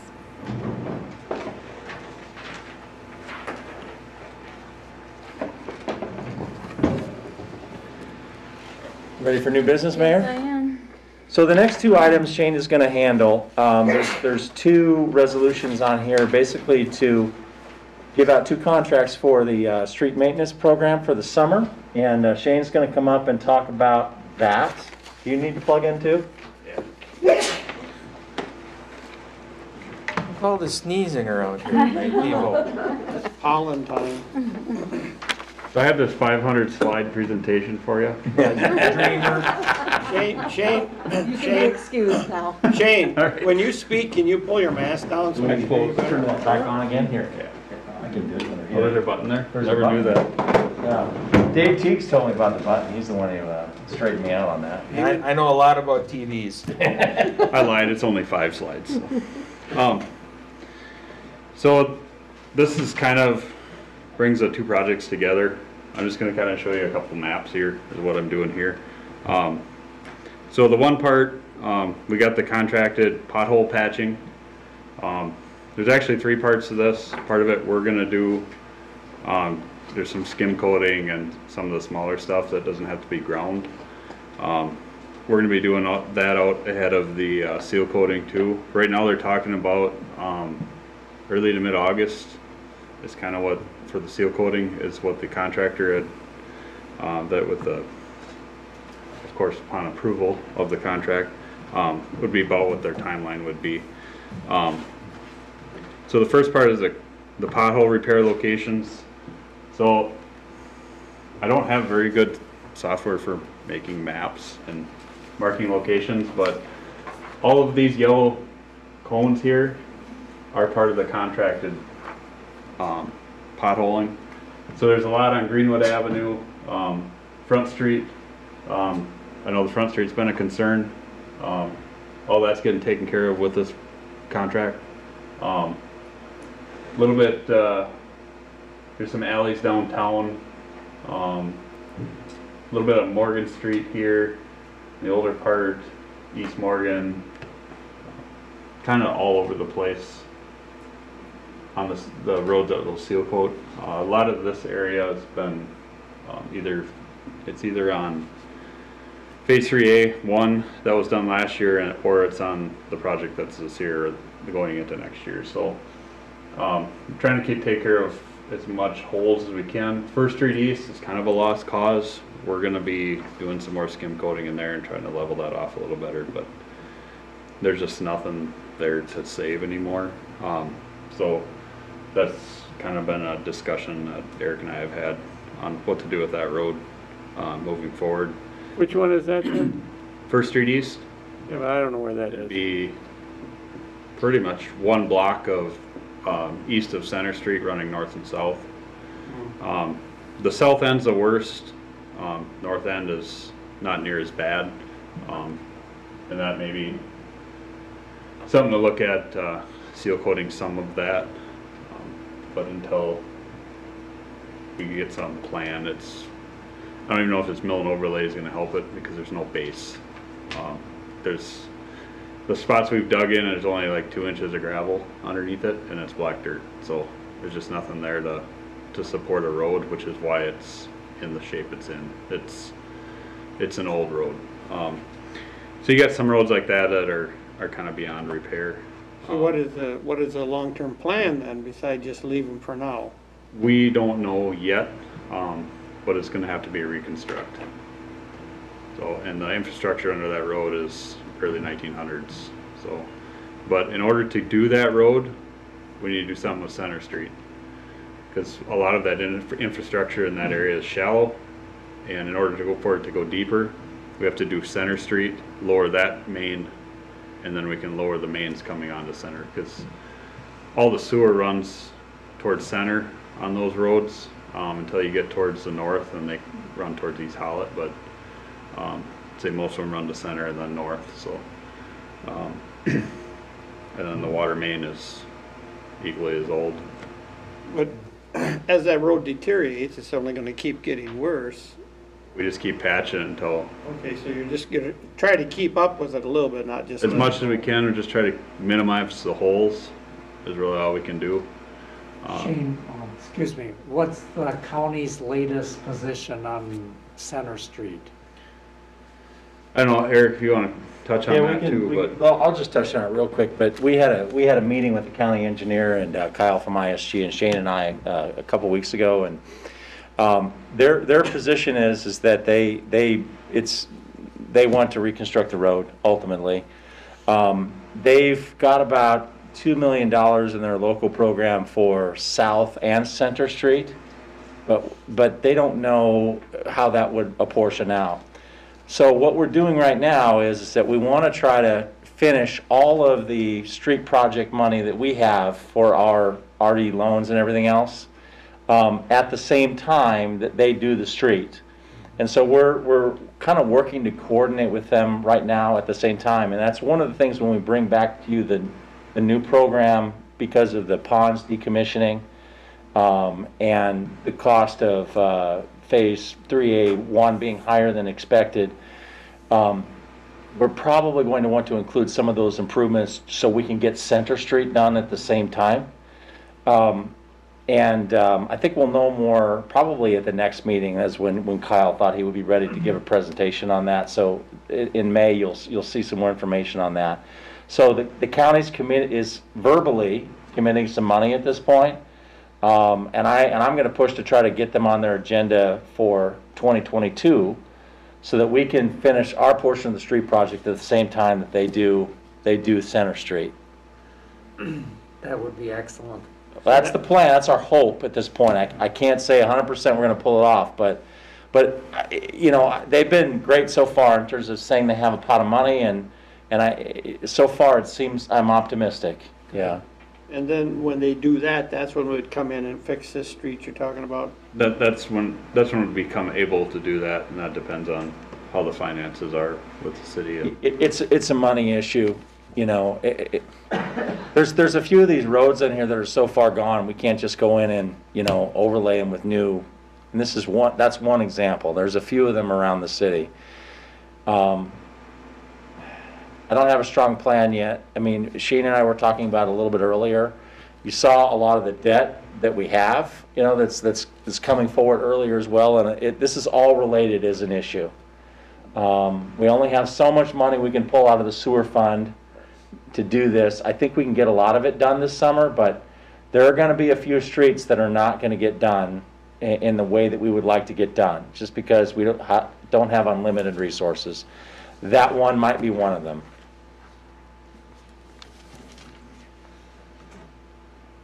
The next larger portion of this is crack seal coating areas. It's probably really hard for you guys to see, but so we got a blue area, crack seal coat. There's an FA3 and an FA2. 3 has bigger rock. So some of these roads that haven't been seal coated for a long time are going to have a bigger aggregate and probably a little bit more oil to seal them up a little better. They'll hold up to a lot, be a little bit stronger that way. So that's kind of these blue areas. There's a crack seal and seal coat FA2, which is the green areas. As you can see, that's a lighter seal coat oil. There's some roads that will only get seal coat, some will get crack seal and seal coat. That's why there's so many colors here. FA3 seal coat, so this is all heavy oil, larger aggregate area. So they'll go through and patch, like Front Street, they'll do all the patches first and then they'll seal coat everything. So it's all sealed as one. And there's some roads out here, east side of town, that are also heavy. And then the orange colored, the FA2, they've been done, you know, within the last 10 years. So they can have a lighter oil and you know, a smaller aggregate to get that done. Of course, the Aquatic Center and the Fire Hall are two. Fire Hall was done in '09. That lot was paved new then, and then the Aquatic Center really hasn't had any maintenance to it since it was put in. We're gonna end up losing that, so that's something we're gonna hit with. That's gonna be crack sealed and seal coated too. So, and then we'll get it restriped. So, is 4th Street East on there? Yes. Okay. Right here, and then around the hospital and Union Street. That's a little heavier traffic with trucks and Yep. stuff. This part isn't, because it was new in 2000. A couple of years ago. 2017, and I think did the second coat in 18, spring of 18. So that's only 3 years old. We're just gonna crack seal those areas. Any cracks that we see in there, we'll just get them sealed up just so they don't get any worse. But there isn't many cracks, I think half a dozen. Last time I kind of glanced through it, so. So on a lot of this, we're gonna need a lot of help from the public, aren't we? Keeping cars off the roads. Are we gonna like post it like a week before and that type of stuff and just keep moving it throughout town? And I talked to Kyle with ISG today. He said a day and a half is all they're going to take right now with the current project. Day and a half to do it all? All the seal coating, crack sealing. So it's probably just going to be one blanket announcement, being it's such a short time period. You know, here's the blocks. If you're in these, if I need some cooperation with the PD to help clear cars off. You know, the night before, or you know, that morning, you know, depending on how it lays out. But yeah, they're looking at, like I said, early August, mid-August, so they're aware of boxcar days and all the patching planning on getting done by end of June. So they'll long be done before they need to start seal coating, so they're not on top of each other. So could you use like the multiple different ways, like even how you have them, where I can't see Jason, but like when you put out the warning, you know, about, you know, the snow emergencies that the plows are gonna be out, we could even use that system to remind people, okay, get your cars off the street. Yeah, we can do that. You know, I just think as much as we can get the word out, yep, people will move their vehicles, and that will make it less work for you that day. Yep. To try to now track people down, because you're not gonna ticket, because they have to actually move. No. They may have to have them towed. I know, but that's what I'm saying, so that we can Back into try their not yard to or have, something. not to have people coming here because of their towing fees and everything. Yep. If we use every means possible, I mean, yes, you know, the paper and all that, but some people don't read the paper. Yeah, and some people don't right read away. Facebook or the paper. Yeah, so I think any means we have to communicate it. Can you put those things on like the radio stations when they have those community announcements that they do for nothing? That's an option too. A lot of people listen to XM and Pandora now, so sometimes the radio is even hard with we'll them. figure it out. But you know, like in the past, you know, even with street sweeping, you know, some people see them coming. You know, a lot of times there's not a lot of issues with getting them moved in the end result, but it just takes a little bit of work up front to make sure we get them all moved. Shane, is there any way you could get something done on the Swift Lake path? The cracks? Yeah, there's nothing in here yet, but it's not saying there can't be. It's just a discussion we gotta have.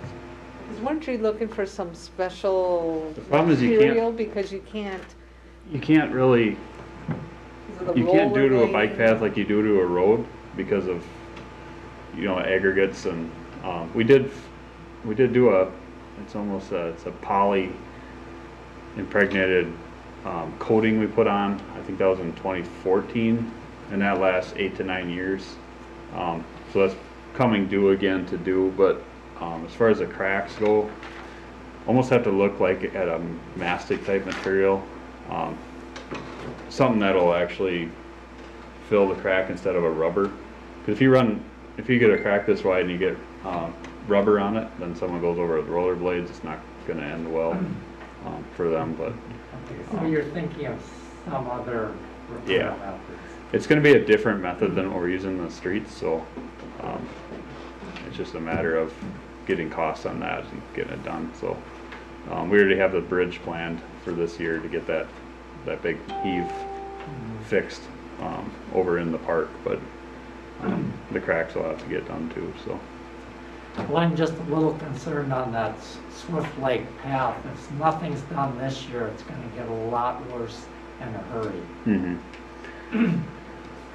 Yeah, a lot of it too was the tile issues we had after the flood. We had a lot of tiles that collapsed. We got all those, I think, fixed last year. We haven't seen any water bubbling up this year. So Water to bubble though. I mean, we haven't had enough rain to make. actually it bubbled last year halfway through the summer. We had water in the spring. Yeah, but even with that, all that rain we had early on, you know, just that little bit would have made it bubble.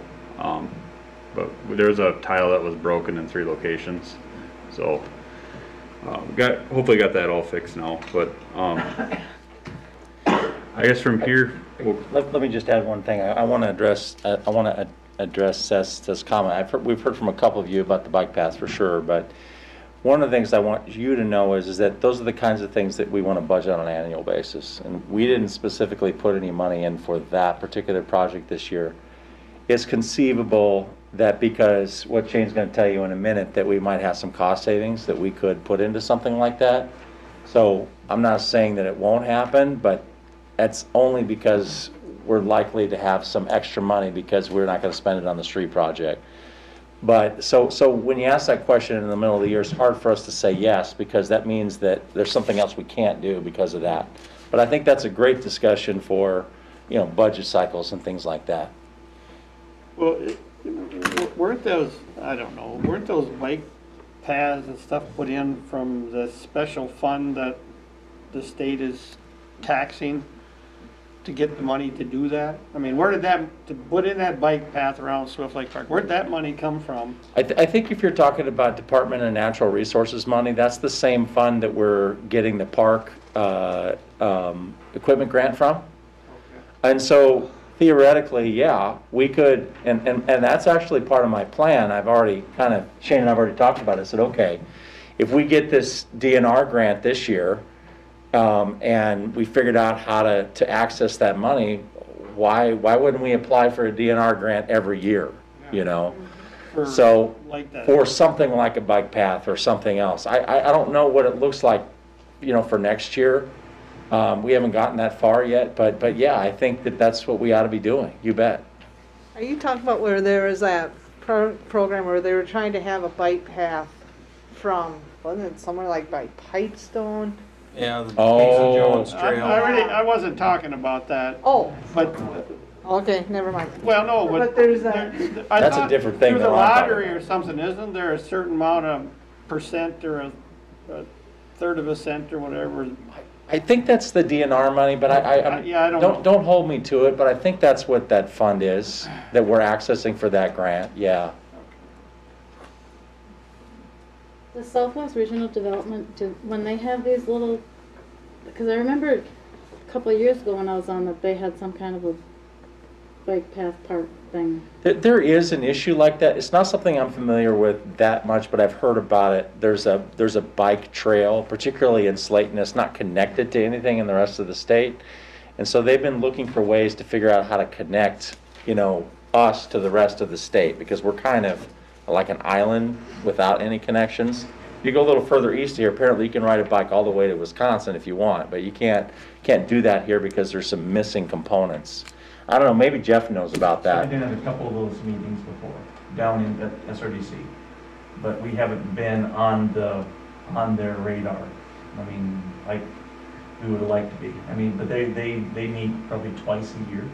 And you're right, that's the Casey Jones Trail and that type of thing. That's what it's called. I couldn't remember the name of it. Well, do you want me to do anything when I'm in these meetings with them? Well, if you are in meetings with them, yes. They have there is a map that shows where they want them to go, and then they have a future map also that you can take a look at. I believe we are on the future map, but we're not on the current one.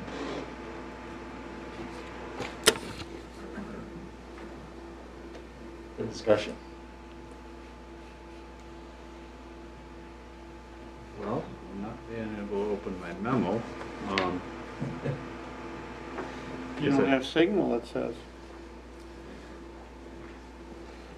Some with Word. You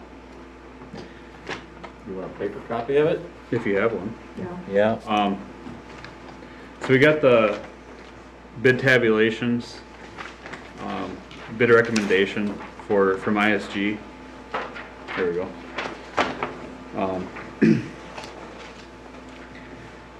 Everybody get a chance to read the memo? Kind of go over what, as far as the resolution goes. So like I said, one part's going to be the patching, one part's going to be the seal coating. So we got 2 quotes for the patching project. The low quote for that is Fuller Paving for $64,500. And that's everything that I showed you with the cones. That's for that project. And then a little bit of, there'd be an overlay for the VMC ramp, which is a crumbled asphalt going to the door over here. And then the city hall parking lot across the road. There's the portion of that pavement was done kind of in the entry back in I think it was 2014 but the rest of the parking lot hasn't been touched for it's been at least 15 years. So that portion there was also included in that patching, along with Front Street, with all that patching, and then all the rest of the potholes. So the second or the third part, or the first part, I guess, is the public works staff doing the skim coating portion of it. But crack sealing, seal coating bid, we kind of estimated that. Let's see. So ISG estimated at $238,450.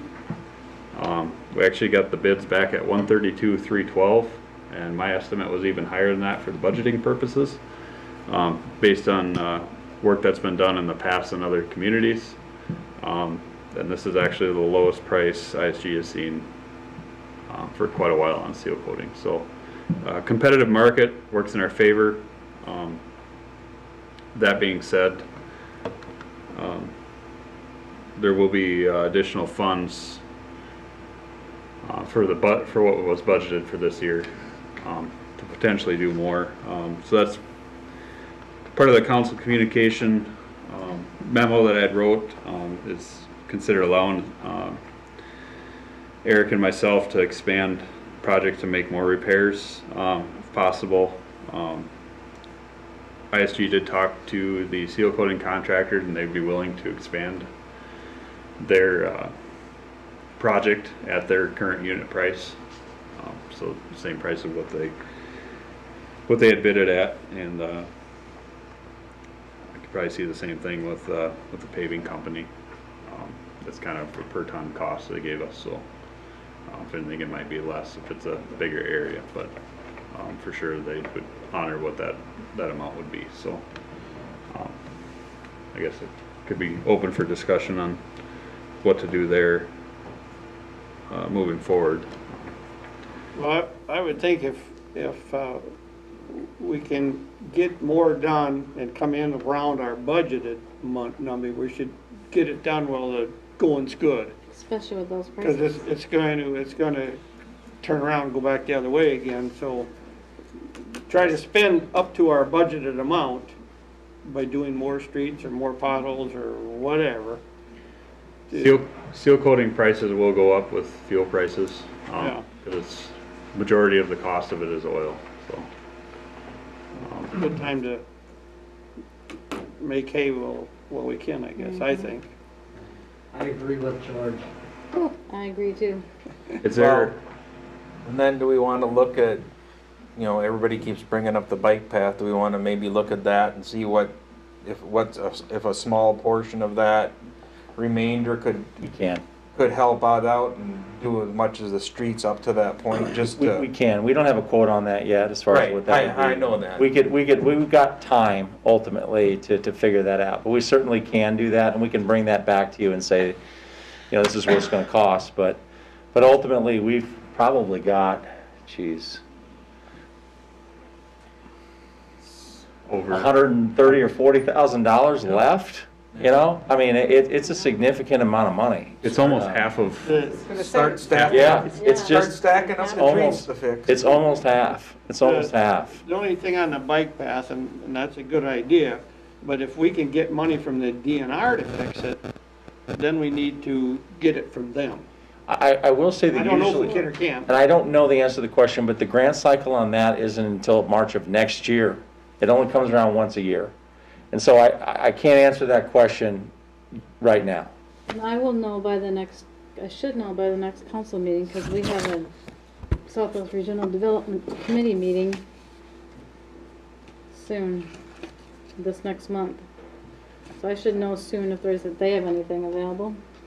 We can certainly get some quotes on the repair of the bike paths and. I don't mean to put that off, but if we No. get grant money.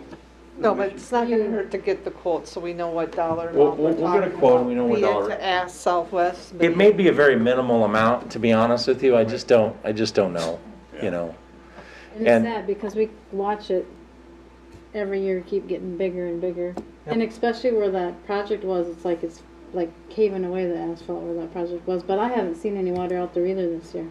No, I'm kind of happy to see that. So what caused them tiles to do that out there? Age. It was under the road. They were old. So it wasn't part of the, No, because they put a new section in, and they actually connected to that new section and went down the road and out, and then they found some better pipe out of that road. So, but it was a fairly deep sewer, and I know they put all the spoils on that road. So I mean, you know, there's 12 foot of dirt over that when they're doing the project, so that shouldn't have affected the tile or broke the tile at all during their project. It showed up, you know, a couple of years after. So I guess I would ask the question to the council: is there any roads that you'd want to look at that you drive on daily? That I think you've looked at them all and probably know them better than everybody else does of what is scheduled and what should be done. So Eric and I talked a little bit. You know, we removed phase 3A3.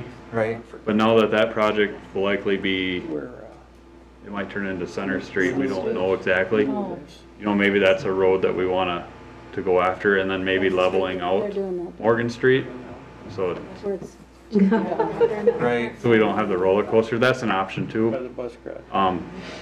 You know, that would be more on the patching side, and then we could seal coat that road too.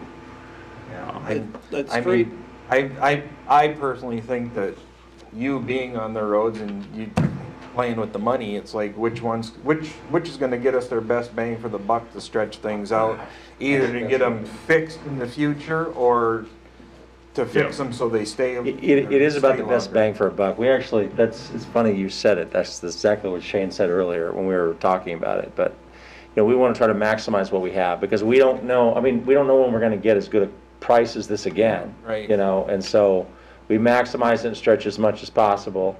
And like Shane said, there's some projects that we'd intended to do with phase 3A3 that may get pushed, as you know, because of the ponds project. And so, well, maybe we ought to do the street servicing now at least. And so I think there's some opportunities, and we'll be able to do quite a bit more. And we think actually there'll be some streets that won't be able to be done, but between the street project and this maintenance project, we'll cover almost every street in the city, you know, in reality. We really will.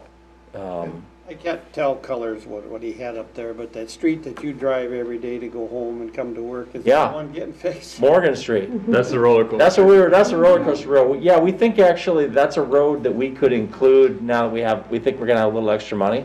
That one needs a special treatment because we have to go in and fill those low spots and then do a seal coat over top of the whole thing. But we think we can fix that, yeah. Good. Yeah. I think you drive that road a lot too, actually. Well, only when my wife's not with me.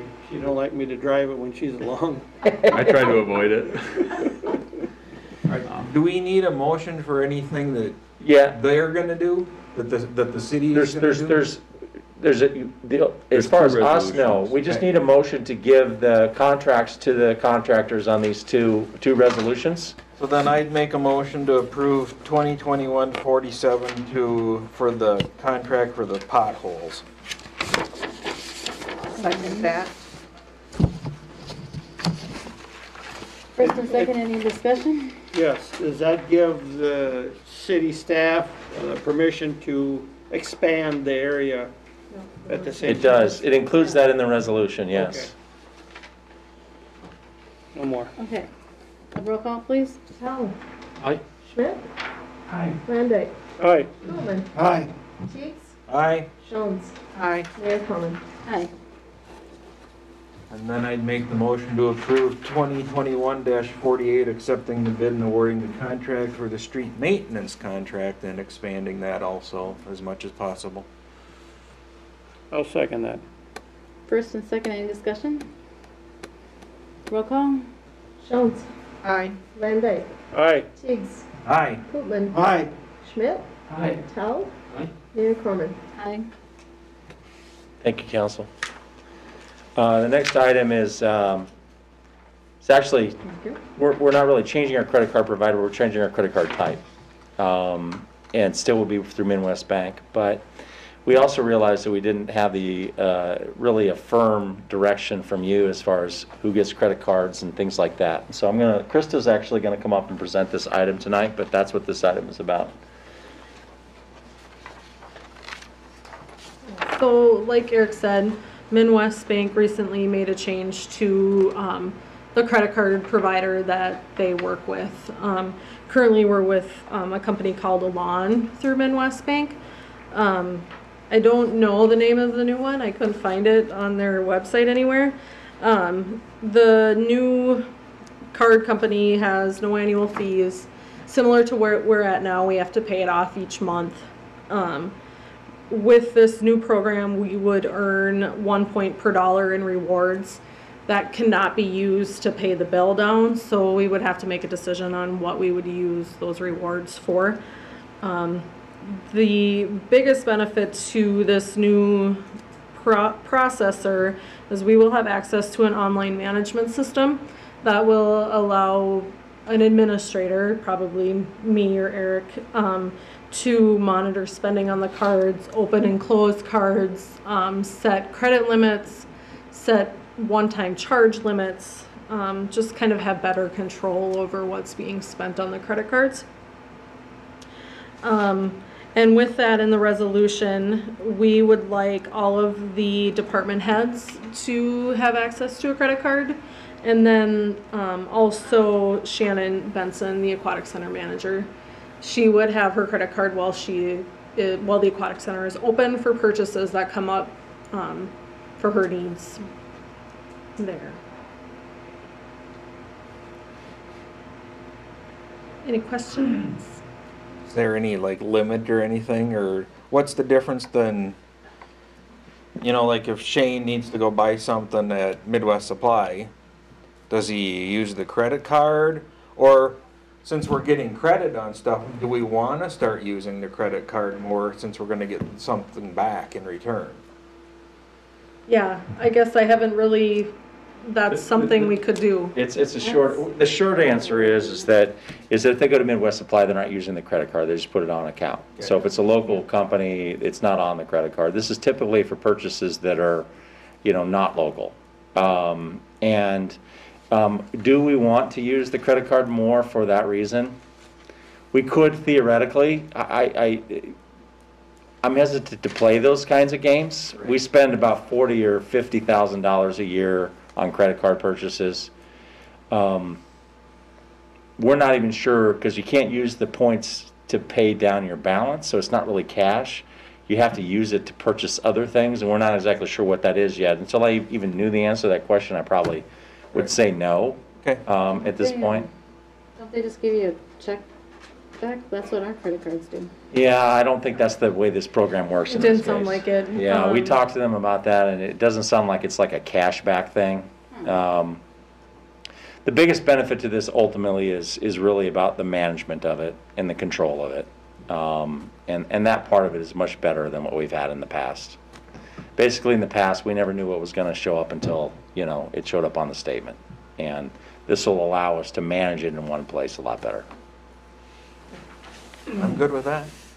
Yeah, I would accept your recommendation if you feel it's going to be a good management tool. So I would move that we approve resolution 2021-49.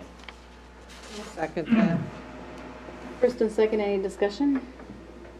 Roll call, please. Koopman, Aye. Schmidt, Aye. Jones, Aye. Chow, Aye. Landay, Aye. Teigs, Aye. Mayor Corman. Aye. Thank you, council. The last item is a new liquor license for the Tracy Lanes. I'm going to let Diane explain that. Okay, so the Tracy Lanes has contacted us several times about going from an on-sale license to an intoxicating license. And what that would do for them would be to allow them to sell strong beer rather than just 3-2 beer. 3-2 beer is getting nearly impossible to find. Minnesota is one of the few places that sells it, and We are the brewing only. companies don't want to do it just for small amounts. So the requirement for them to do that, they have to have at least room for 25 seats for people to eat. They have to prepare and serve food on site, which they do. A lot of their food that they prepare is prepared in the microwave. We did contact, is it Chris? The Southwest. Oh, Health yes, and Human Chris Larson. Services. Chris Hansen, sorry. Yep, and explained to him the situation. He handles the food licensing and all of that. And he felt that Tracy Lanes was qualified for that. So they are now requesting that license.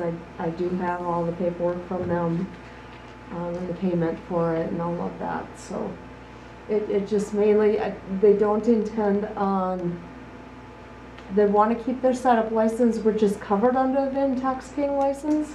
They don't intend on serving alcohol like in glasses, serving it, because they don't want that overhead.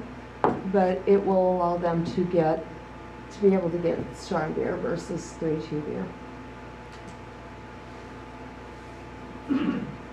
I'll make a motion that we approve resolution 2021-50 to give the split liquor license and the Sunday license to Tracy Lanes. Second it. And that's with the payment of the fee. Yep. Was that fee listed, was that the half price or was Yep. that the full? Yep. Half price. Half price. Everything this year's half price. For liquor licenses. Yes. Yep. Not everything. Everything's out. Oh, no. I gotta renew my driver's license. Yeah, right. Go to Tracy, 50%. All right, with that, do we have any discussion anymore? Roll call, please. Teigs, Aye. Koopman, Aye. Chow, Aye. Schmidt, Aye. Jones, Aye. Landay, Aye. Mayor Koopman. Aye. And all we have left is a couple of closed meetings. So, Do we have a motion to adjourn the regular? Motion to adjourn the regular meeting and go into closed session. Second? Yeah. All those in favor? I'll shake it. Aye. Okay, good. Opposed? just make sure you tell me what.